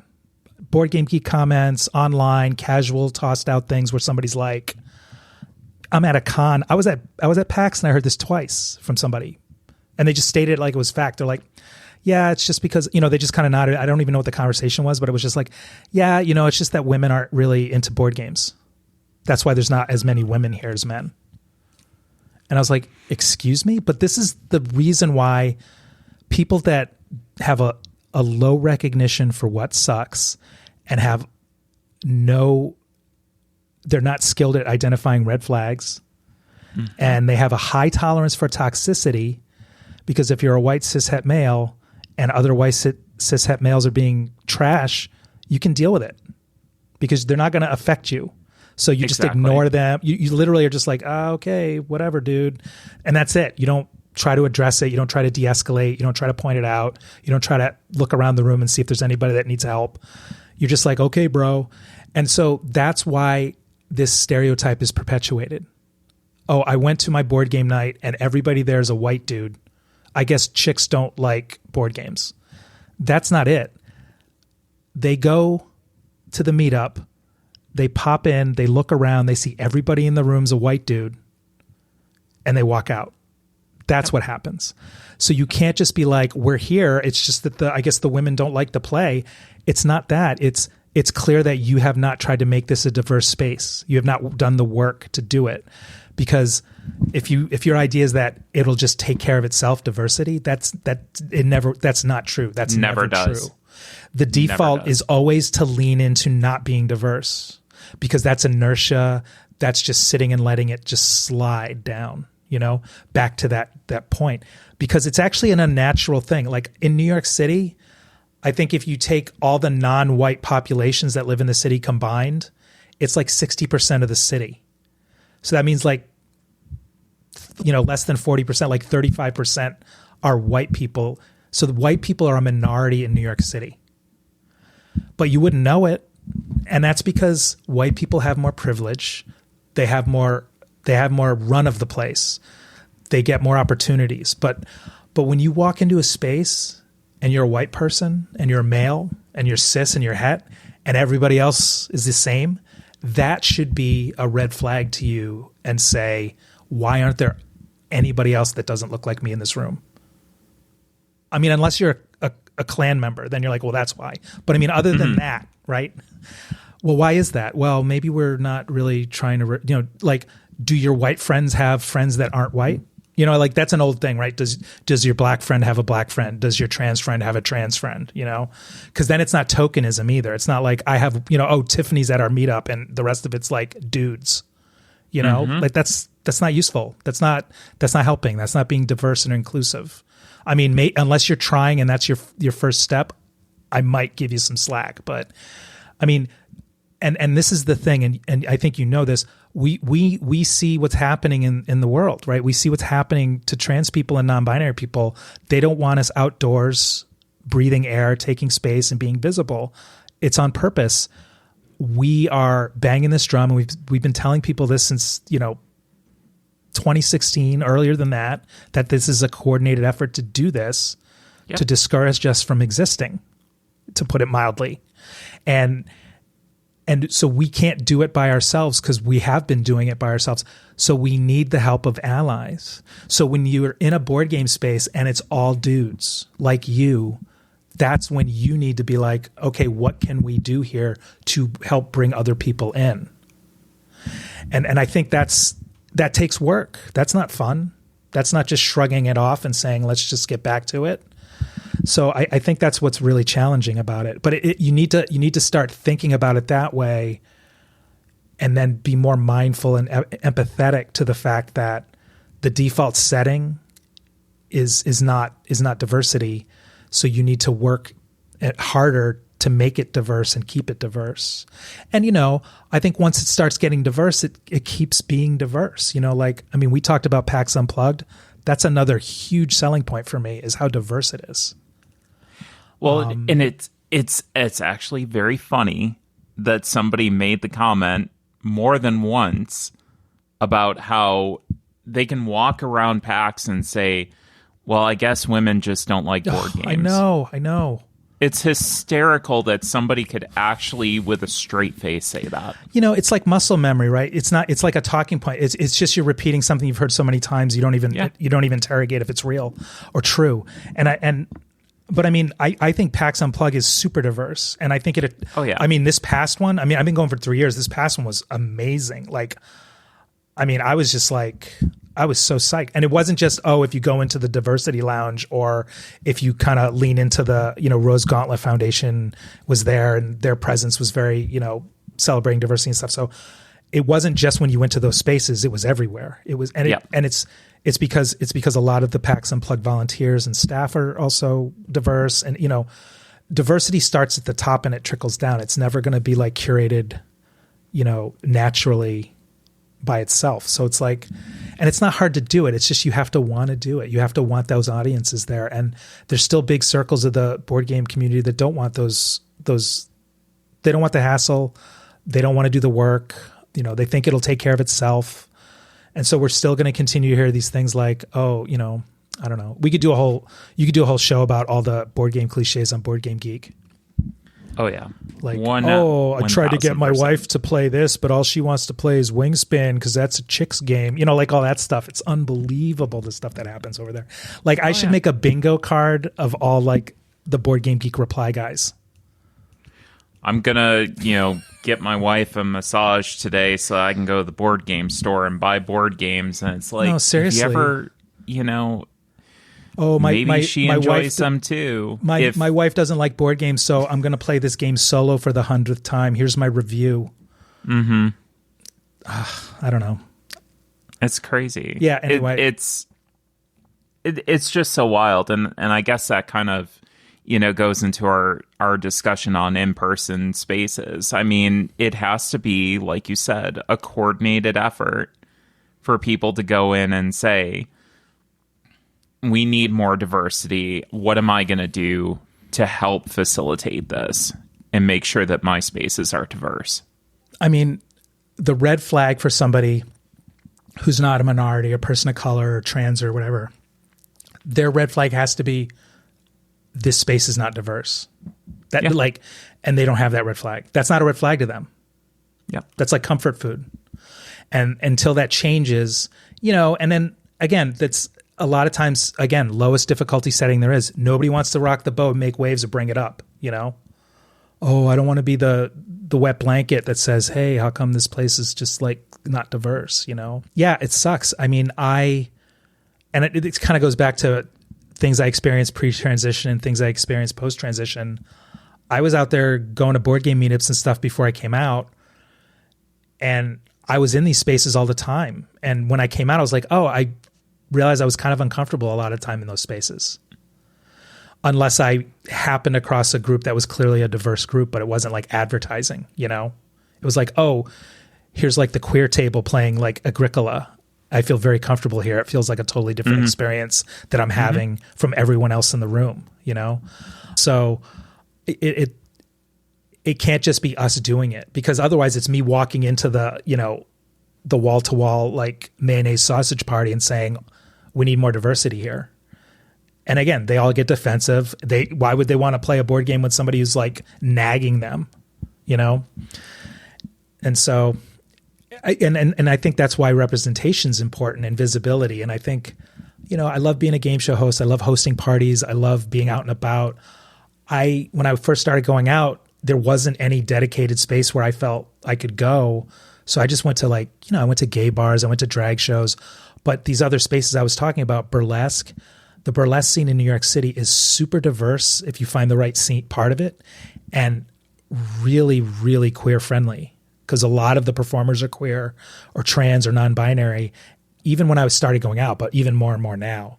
So even if I'm the only person there that's identifying as trans in the audience, I'm at a show that's super inclusive feeling, because the performers and the producers are curating a diverse space. Even if that diversity is me, you know, but a lot of the times when I'm advertising my events or I'm on Facebook saying, hey, I have another bingo coming up, whatever, that's sort of like, it's a wink to the people that follow me that also are trans or non-binary or queer or whatever, and saying, hey, if you go to this thing that I'm going to, you will know somebody there that is identifying as trans, and that is me. So you should come, because that's how these things start. You know, somebody has to be the person who shows up and stakes a claim to a space in that space. And then if you keep going and doing the work and showing up, other people start showing up with you. And then it becomes a space. I mean, this is funny because it has nothing to do with curating a space for trans or marginalized people. But I grew up in New England. So I grew up a baseball fan rooting for the Red Sox just because I was born there. And then I moved here, and when I was still following baseball, there was a Red Sox bar in the West Village, which is not there anymore. This was years ago. And I was just like, really? There's a Red Sox bar in the middle of New York City? That's bananas. And so I got to know the bartender, and my sister and we used to go and watch games there, and it was over the summer. And I was like, how did this place become a Red Sox bar? And he said, oh, it was a Yankees bar, because the default in the New York City is a Yankees bar. Even if you're not a sports bar, if you have a TV during the season and the game's on, you just turn on a Yankees game. So it's a default Yankees bar because the Yankees are on in a bar during the season. And so they were a Yankees bar. And then over the summer, New York City empties out because everybody travels or goes to the Hamptons or goes to their other places. So it's a lot quieter in the summer. It's tourists, but it's a lot quieter. The subways are less crowded, you know, lots of stuff. And so this bar was just totally dead. And what happened was 2 people went in, and there's like 12 TVs in the space. They sat at the bar and they asked this bartender, Jimmy, they're like, Jimmy, do you mind just turning this TV over here in the corner to the Red Sox game they're playing right now? And so Jimmy's like, yeah, no problem. And those guys stayed all night and they drank and they bought food and they were good tippers. And then they left. And then the next night they came in with like 2 other guys. So it was 4 of them. And they're like, hey, Jimmy, do you mind turning on the game? And just this one TV, that'd be great. And they're in the corner watching the Red Sox. Every other TV's like the Yankees and whatever. And over the course of the summer, by the end of the summer, when everybody came back from the Hamptons to go to their Yankees bar, they walked in and it was a Red Sox bar. Because everybody showed up, because as soon as there was visibility and representation and inclusivity, that became a safe space for Red Sox fans. Yeah. And the bartender defended him because it was like, and this is the other piece that people forget. And I always bring this up when I host shows and parties. All those people showed up.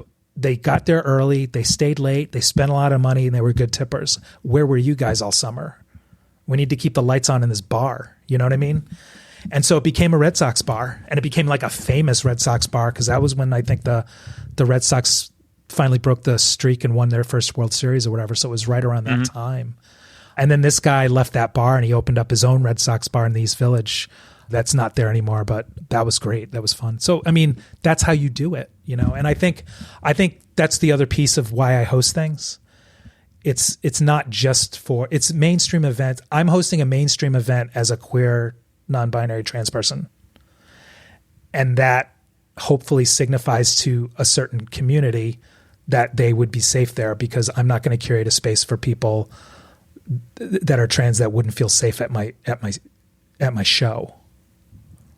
Because I have to feel safe in that show. So if I'm up there and I feel safe in that show and it's accessible and all this other stuff, then I want that venue to be supported, and I want people to know you are safe to come here and enjoy yourself and bring your friends, you know. So a lot of things I do online, I will say, oh, I'm going to this thing, it's Tiffany approved. And that just means you will be safe if you come to this thing. You should find me if you see me. We will at least know each other. I think that's one of that kind of touches back on one of the things that you had mentioned about, you know, the kind of the strategy that some people take in, you know, trying to eliminate trans voices or trying to eliminate queer voices in spaces. And we're seeing that in Florida, right? Yes, you know, yes. Florida's my example, you know, which stinks. I have multiple reasons I would want to go to Florida, that it kills me not to go down there. I mean, I've got a best friend that moved down there that, you know, I don't feel comfortable seeing him. And it's a constant struggle between, do I go down there and make sure that my presence is known and say, you know, you're not going to drive me out of the state. You're not going to, you know, keep me from being here. You're not going to keep, you know, queer people from being here. Or, you know, do I worry about my own safety? You know, and I think that's a balance sometimes. And when you have people that do what we do, you know, and trying to curate queer friendly spaces, you know, yourself, Jamie, is another great example, you know, of being online. And, you know, you kind of have to make that balance, and you are putting yourself out there and saying, you know, I'm going to do this because it's the right thing to do, and this is needed. You know, and we're in the board game space, and it's still predominantly, you know, dudes, white dudes. I mean, you know, again, sorry, white dudes listening, don't mean for you to be defensive, but demographically, that is the overwhelming majority of the demographic right now in the hobby still online. So, and online, I would say online spaces like social media is predominantly white dudes, you know, Reddit, Twitter, Facebook. I mean, so, and I just think about this previous generation of board game content creators and influence people and people in the hobby that are not in the hobby anymore. And I only know some of them like through people that are still in the hobby that talk about them. Or I just started getting into online spaces in the board game and, you know, circles where some of these people were still in it and now they're not in it. And it's a whole bunch of women that all came up together and they all just got ground out of it. And it's they were the people that were doing representation and visibility, and they just paid the price for it by being like, the cost benefit analysis of me doing this to like my mental health or my safety or just the mountain of microaggression, it just didn't add up to me wanting to continue, you know? And that's, you know, that happens, that doesn't, you know, that's happening in the trans community, that's happening to women, that's happening to Black people, that's happening to people who want to get abortions. You know, it's clear that it's a smaller group of people doing it to the larger parts of the community that aren't like them. And it's sad to see it successful. It's sad to see that this war of attrition, they can win because it just grinds you down, or you live in the wrong state and they're just legislating it. Like, yeah, Florida's a nightmare. I'm in New York City and I don't want to say it's easy, but it's easy. Like, I can't imagine the choices I'd have to make if I was living in Florida and saying, should I host rock and roll bingo as Tiffany? The answer is yes. Do I want to get arrested? Do I want to get questioned for using a bathroom? Do I want to get stopped while I'm driving over there? Like, do I want to be called a pedophile because I'm wearing makeup? It's unbelievable. And so and I'm not even trying to be out there trying to be like respectability politics about what I do. Like, I'm not a punk rocker either, but like, I'm just doing my thing the way that I'm doing it because I'm hosting a show and I have to host it a certain way. And if you don't like it, you know, I'm sorry, but like, this is how it is. And that's the other thing, you know, representation for the trans community doesn't always have to be trauma. It doesn't always have to be the stereotypical tropes or the, you know, we're always having to talk about the discourse that non-trans people are reading about. And the discourse is always bathrooms and, you know, gender care and transition and, you know, medicine and healthcare and all that. And there's more to it than that. Like, we've been talking for a whole hour about board games, game shows, Yep. you know, like, we're not Movies. talking about, we're talking about politics and stuff. And this is the other thing. I mean, put this on the bingo card, which is, you know, I like to leave politics out of my board game nights. I'm like, oh, it must be such a luxury to sit at the table and not be political when you're playing a game. You know, and my thing, I say it all the time, is by virtue of drawing breath on this earth, you are political by default. Yep.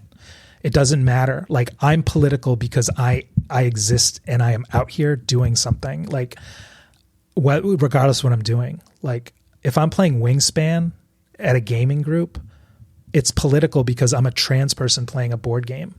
You know, like, it's like if a black person is navigating the sidewalk, there's politics because they are visibly black and there are people that have, you know, objections to that person because of the color of their skin. And so again, the lowest difficulty setting there is, oh, I don't see politics. It's kind of the same way that people say, I don't see color.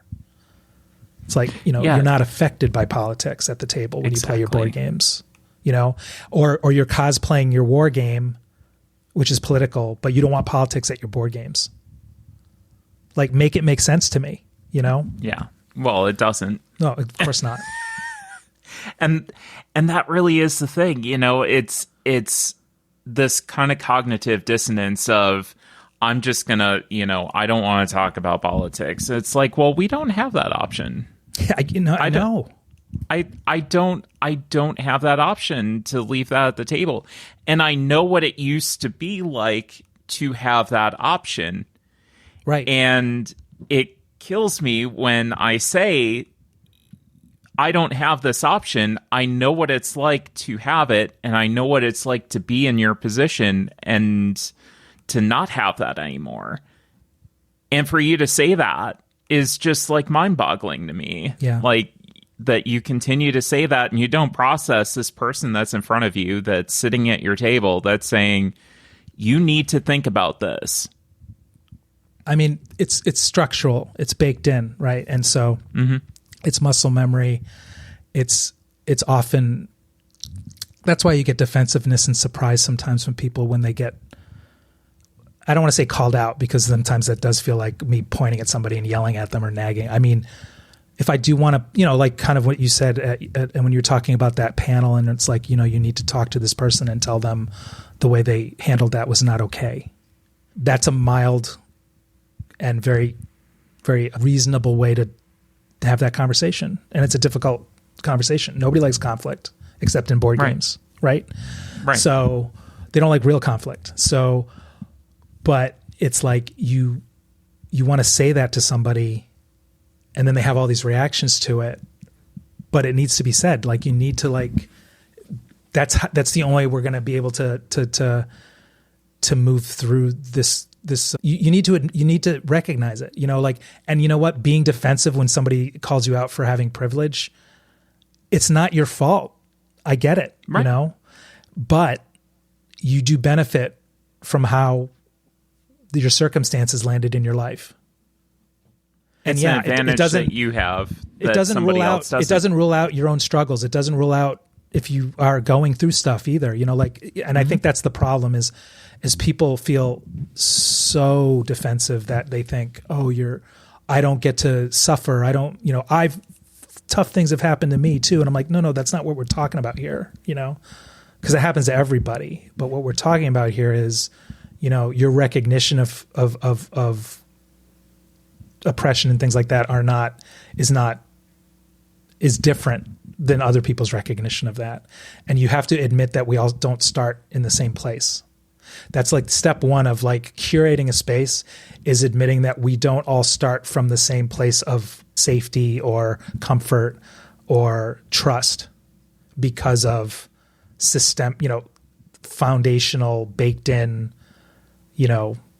isms. 100%. I think that's a really good way of summing that up too. And people that are listening to this, please take notes. Try to understand this. Try to, internalize this. And, if it's not nagging, or it's not trying to be nagging, it is literally, trying to say, hey, this is why we have the hesitancies that we have. Yeah, I mean, this is another thing. When I came out to my family and my friends, one of the things I kind of said during those conversations, early ones, were, if you have any questions, please ask me. Mm-hmm. Please don't do your own research. Please don't look up stuff, because it was so early in them trying to understand what I was telling them, that if they just went online, they just probably find a lot of misinformation or a lot of jumping to conclusions. When I came out, this was like, I think this was this was before like Drag Race. This was before it was easy to at least start somewhere where they understood the idea of non-binary or, transness in some way. So this is before RuPaul. This is before like, God help us, Caitlyn Jenner, so it really was just like punchlines in horror movies and in TV shows, and, dude's using the bathroom with his feet pointing the wrong way in the toilet, whatever. Like, so I always was, and I think these conversations about privilege and about what's going on in the world and why am I not recognizing stuff and curating spaces is like, ask me. I will share with you the John Scalzi article, which is hilarious. And I think he wrote a 10-year follow-up a couple years ago about, I wrote this and I'm just looking at it again and seeing how it holds up. And I mean, it's out there. And this is the other thing, like, it's out there in the world. People are discussing it. White people are discussing it, talking about their own privilege, and where, there are people in our hobby that are good at that. And I don't have to name names because they know who they are. And I always appreciate them for it. There has to be visibility and representation for them too. The ones that are standing up saying, as a white cishet male, I definitely have enjoyed a degree of privilege that is different from other people. So there are things that are, it's like an obstructed view seat for you to not see what's going on with other people. So this idea of visibility and representation has to be as a community. So a couple of more things I do want to ask. You talked about coming out back in the probably early 2000s-ish? Yeah, early aughts. So do you remember early online trans spaces? Because yes. I remember them because before I came out, the way I think about coming out was, I cut out the middleman, because when I moved to New York City, this is separate, but like related. When I moved to New York City, there were still a couple of huge trans clubs and bars in the city. And I used to go to them every night. And I met so many. And the thing about these bars is like 90% of them were working girls, So A, they looked amazing because they had all this work done and they had sugar daddies and all this other stuff. But B, it wasn't like a place I was going to go like find a relationship. I think I dated one of the women who worked behind the bar because she was a big Trekkie. She was a nerd, so we got along. And then for a hot minute, I dated the woman who worked at the bar at the door. But dated is really like, I was in my 20s. Dating was like taking them out to dinner and us like spending time together when we had time, but wasn't really like an exclusive, like traditional dating situation. But I also was online in a lot of early spaces. The two big ones are GeoCities and the West Hollywood pages of GeoCities. It was where all the trans pages were. And, back then it was like all the pages had like their little, I don't know what they call them, blog rolls or whatever, where it was like they all had a badge. And if you click the badge, it would send you to another page that had like that badge. And so there's one that was just like all the trans girls were all in this, like all had that badge. So all you had to do was like click endlessly and you'd just be on another trans person's page. And they were all like, a lot of them were like closet cross-dressers taking pictures of themselves fully done up and talking about how they would eventually transition and all this other stuff. And there was one site called I forget who ran. Oh, Vicky Renee had a site where she would just like. Oh yeah. Do you remember Vicky Renee? Yeah, good times. Yes, and then, I do. And then there was, I don't know if it was her, it was a separate site, The Prettiest of the Pretty, and you were like T Girl of the Month or something, or T Girl of the Week. Oh, I don't remember that one. And I'm using her language, T Girl. I don't know if that's allowed anymore, but that's used to be what. And I think one time she emailed me and said, "Oh, we'd like to make you our T Girl of the Week or whatever." And I was like, "Oh, that's so cool." And I was like, this was later, but like early on I was on GeoCities and just creeping. And this was like 96, 97. So it's early internet. And then the other space, which you mentioned before we got on the call, was You Are Not Alone. And it's spelled, for you listeners out there, this was basically Facebook for trans people before Facebook was invented. So like, and it was invented by somebody like in the Massachusetts area. So my headcanon is that those people somehow ran into Mark Zuckerberg and Mark Zuckerberg ripped it off. Oh, 100%. We're always pioneers for everything. That's right. And so it was just a website that had free chat, and you could do a profile and upload pictures and message other people you could friend people. And it was based out of Massachusetts. So the overwhelming amount of people that were on it early. And so those were my first few steps out, because for a long time, I was in that free chat. I didn't even have a name yet. So this is way before I even knew. So I was just in there and I was actually meeting people. I think I went on a couple of dates and they were fine.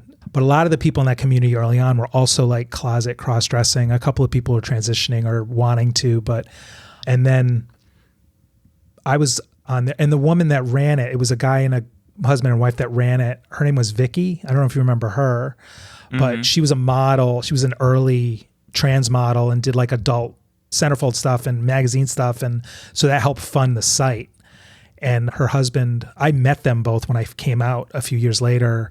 And I used to go to meetups in Boston with the people I knew from You Are Not Alone in real time. And so they lived like right around the corner from this drag bar there called Jacques Cabaret. And so we would go to Jacques, and then afterwards they would host an after party. And it was early on, it was like, oh my God, you're like my idol. Vicky, who is like, head of the site You Are Not Alone, where I used to go before I came out. And now I'm standing right next to her in her living room, drinking cocktails and like, all this stuff. And so those two sites were huge. And then, I think I wrote down a whole bunch of other sites that came after, but those are the two biggest ones. Other ones have spun off since. I would say the other big place that the early trans community that I knew congregated was Yahoo groups. Yahoo groups. Absolutely, Yahoo groups. And I started a party, which we didn't talk about, but it's fine. I had a party that I started like 20 years ago that was these meetups for trans people. And because all the people I knew were mostly closet cross-dressers who would just kind of like sneak away on the weekends from their families to come to my party. And I hosted those in Connecticut, and I still do now. I started them up again. And I started advertising those parties on You Are Not Alone, and then I started a Yahoo group for it. And I didn't even have a name for my party because I didn't think that far ahead. So we just called the party Friends of Triangles because it was at Triangles Bar.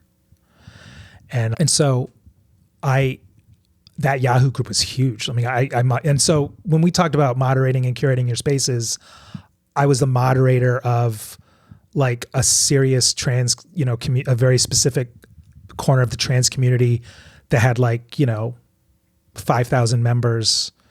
And I was, early on, I learned how to curate and moderate and put out fires and enforce, posting policies and booting people and all this other stuff. Because it was very Wild West, Yahoo groups. And the other place you can still find people, but it was a lot more robust then, is Flickr. Trans Flickr is huge. Just throwing that out there. If you have a Flickr account. Yeah, I had one, but I never really knew I'm that not it even was a on there trans anymore. hotspot. Right. I'm not even on there anymore. It was because like people just share their photos and there's all these groups and you get tagged in saying we'd like to share your photo on our like, pretty trans girls page and all this stuff. It was kind of like Tumblr, in a lot of ways. And it's still, I don't use it that much. I mean, I'm on there and I post a picture once in a while for visibility. And there are people that still message me on there and ask about my parties, which is hilarious. And so there's other places that kind of spun off and have all died. I looked at a couple. There's one called Pink Essence that was moderated really bad. It crashed and burned. Got really gatekeepery. There was one that is called TG Life. And it was this woman that used to host parties in Manhattan, in Chelsea, that were really great, like trans meetups. And she was one of the first people where she arranged to have one of the bathrooms be a changing room for her event. So you could go, so guys would just get out of work in Midtown, go to the party, jump in the bathroom, put themselves together, and be at the party for a few hours and then go back into the bathroom, change back, and then go home. And there's a lot of people like that when I was coming up. I mean, I would say the biggest people like where would people network other than socials? I think FetLife is huge now. And surprisingly, Grindr. A lot of people that go to my parties organize and coordinate through Grindr messaging. It's wild. I mean, I don't think I wouldn't overstate it and say it's like a big, robust, safe community, but I think a lot of trans people are finding each other there now. And FetLife, I've been on it forever, but only in the last couple of years has it felt like a space where you could be on there and not necessarily be on there for a very specific reason like it used to be. Like it used to just be like Grindr, like a hookup site. And now it's just like people are organizing game nights and, safe for work events. And a lot of trans people are on there that are just trans. They're not even there to, I think it came up as like a swinger site or something, but it's actually, the interface and stuff's a lot more robust and easier to use than like Facebook. Yeah. Well, and people are there for, safety. Yeah, no, it's so well moderated. I mean, that's one of the few spaces that didn't pull the goalie, Yeah, unlike some other ones that we know for sure. Most of them. And that were mentioned. I know. So what's currently on your table other than Drop Polter? All right, I wrote this down. To keep in the theme with Feld, I haven't played this yet, but it's a Grail Quest game that was on my list. And I finally acquired it at a pretty good discount. And it's an adaptation of Umberto Eco's novel, The Name of the Rose, which is also a movie that starred Sean Connery and Christian Slater. And it's about a Franciscan monk who goes to an abbey during the Spanish Inquisition and is solving a series of bizarre murders taking place at the abbey. And it's a really great movie. So if you haven't seen Name of the Rose, I highly recommend renting it. And this game is based on the book, and it's I don't want to call it deduction. There's a little deduction to it, but it's like Heimlich and Company, which is an old game. And it's not like Clue where somebody did it and you have to find out who it is. It's the things you do in the game are trying to divert suspicion away from yourself. It's almost like the resource is suspicion and you don't want to have the most of it, because at the end of the game, if you have the most of it, then you did it and you lost. You want to have the least suspicion. So what, and the other piece of that game is you can move any of the pieces on the board, not just your own color. And you want to do that because if somebody guesses who you are, it makes it easier for people to just pile on suspicion on you. So what you're doing is you're sending monks to these different locations to do stuff that might look suspicious. And so sometimes you want to bluff and move your other people's pieces and try to get people to think it's your piece. So at the end of the game, you total up all the suspicion, but you get dinged if people have guessed your color, your player color. So it looks really fun, but I mean, it's not a game you can play solo. It plays better with, I think, 3 or 4. So that'll be a while. Yeah. So I haven't played that, but that's on my table literally right now because I just got it. And Hadrian's Wall is a huge hit in our house. And I don't know if you've heard of that game. Oh yeah. Yeah, that's a banger. That's probably my favorite, like, flip and write. It feels different every time. I mean, it's the only one that feels like you're playing a Euro, but it's so the knowledge, the way it teaches you how to play the game is so sneaky good that our games now, it's online too on Board Game Arena, which is great. It does all the bookkeeping, which is lovely, but there's such fast games now once you know how to play, and you kind of realize there's a lot of complex rules and things going on in it. And after a couple games, you're like, wow, the learning curve is not severe on that at all. It's a lot of fun. Well, and it took care of the color vision issues I had too, which was great. Yes, yeah, I saw that. I think I have a set of cards that did that. They sent that I ordered because of that. And then I'm waiting on my copy of Wormspan. I have Apiary we played recently. We enjoyed. World of Wonders. I heard your review. I liked it. We played that a couple times. We liked it. The rest of it is like I'm looking again at my big pile of these games are going away, but I have to spend a lot of time thanking them for sparking joy before I send them out. But yeah, there's some good stuff. I mean, I would say, drop Polter. Oh, and then the last time I was with my gaming group in the city, we played Wonderland's War, which I enjoyed. I don't think I loved it. I liked playing it. I would play it again, but I think at the time I was really keen on buying it because I'm a big Alice in Wonderland fan. But I'm glad I didn't buy it, and I'm glad my friend has it so I could play it again. Yeah. It's one of those things that as long as somebody in the friend group has it, I think that's really all that you need. That's right. You're not going to need your own copy of it. No. Well, awesome. Well, do you want to drop your socials that you mentioned multiple times on the podcast? Yeah, I have one of those link aggregators. So it's MX Tiffany Leigh, all one word, .bio.link. And that has everything current that I care about. It has my articles on turn order that I'm writing. It'll have this podcast. I'll make a tab for it. It has the only other podcast I've ever done, which was a podcast called We're Not Wizards. That was fun too. But I'm most active on Blue Sky and Mastodon. Those are on there. I lurk on Twitter. I don't even know if I have the Twitter link up there because I don't want people to add me. It just bums me out to be on there because I just see how much people need to be there for whatever reason, even as it disintegrates, and it's sad. It really is, and I wish there was a little bit more migration that was going on because Blue Sky has become a wonderful platform, to post on and to not have to stick to, like you said, the algorithm of just the same old posts all the time, which I, do on other sites, and I can actually just talk about random stuff, and it's because I care about it and not because I want to trigger some algorithm.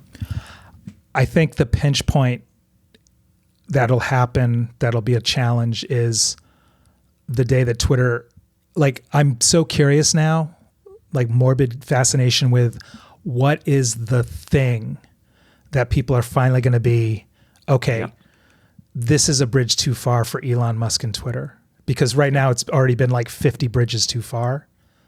So we keep redrawing the line over there, right? So I'm curious what the final, that's it. I'm definitely, because when that happens, it's going to be that same flurry that happened like a year and a half ago and 6 months ago. And when people are like, how do you back up all your stuff and all this other, like people just freaking out, Yeah. It's like the Poseidon Adventure. Have you seen that movie? Mm-hmm. So it's all the people that are hanging out, waiting to get rescued. And then Gene Hackman's like, well, me and these 6 people, we're going up top because that's where Blue Sky is. You guys can stay down here for Twitter, but you're going to drown. Yeah. And then they start migrating to Blue Sky, and then the water comes rushing in, and then like a whole bunch of panicked people try to jump up there and try to get with the smaller group that's leaving, and it's too late for them. I mean, I'm curious what is going to be that event that finally people are like, I cannot stay here anymore. Like, I wonder what, like if it's ethical, if it's moral, or if it's just one day like Twitter like explodes and just stops working, which I think will be even more traumatic for people because it'll just be like Alderaan blowing up. Right. I I honestly think that's probably what it's going to be. I think it's just going to be a massive blow up. People aren't going to be able to use it for multiple days. And yeah. So I think that transition, that. so I think that mass influx into Blue Sky for some of the things we were talking about, it's just going to be, that's why I'm telling people to curate. Because most of those people that are coming in, it doesn't even matter if you see them on your feeds, and you probably don't want to see them. Yep.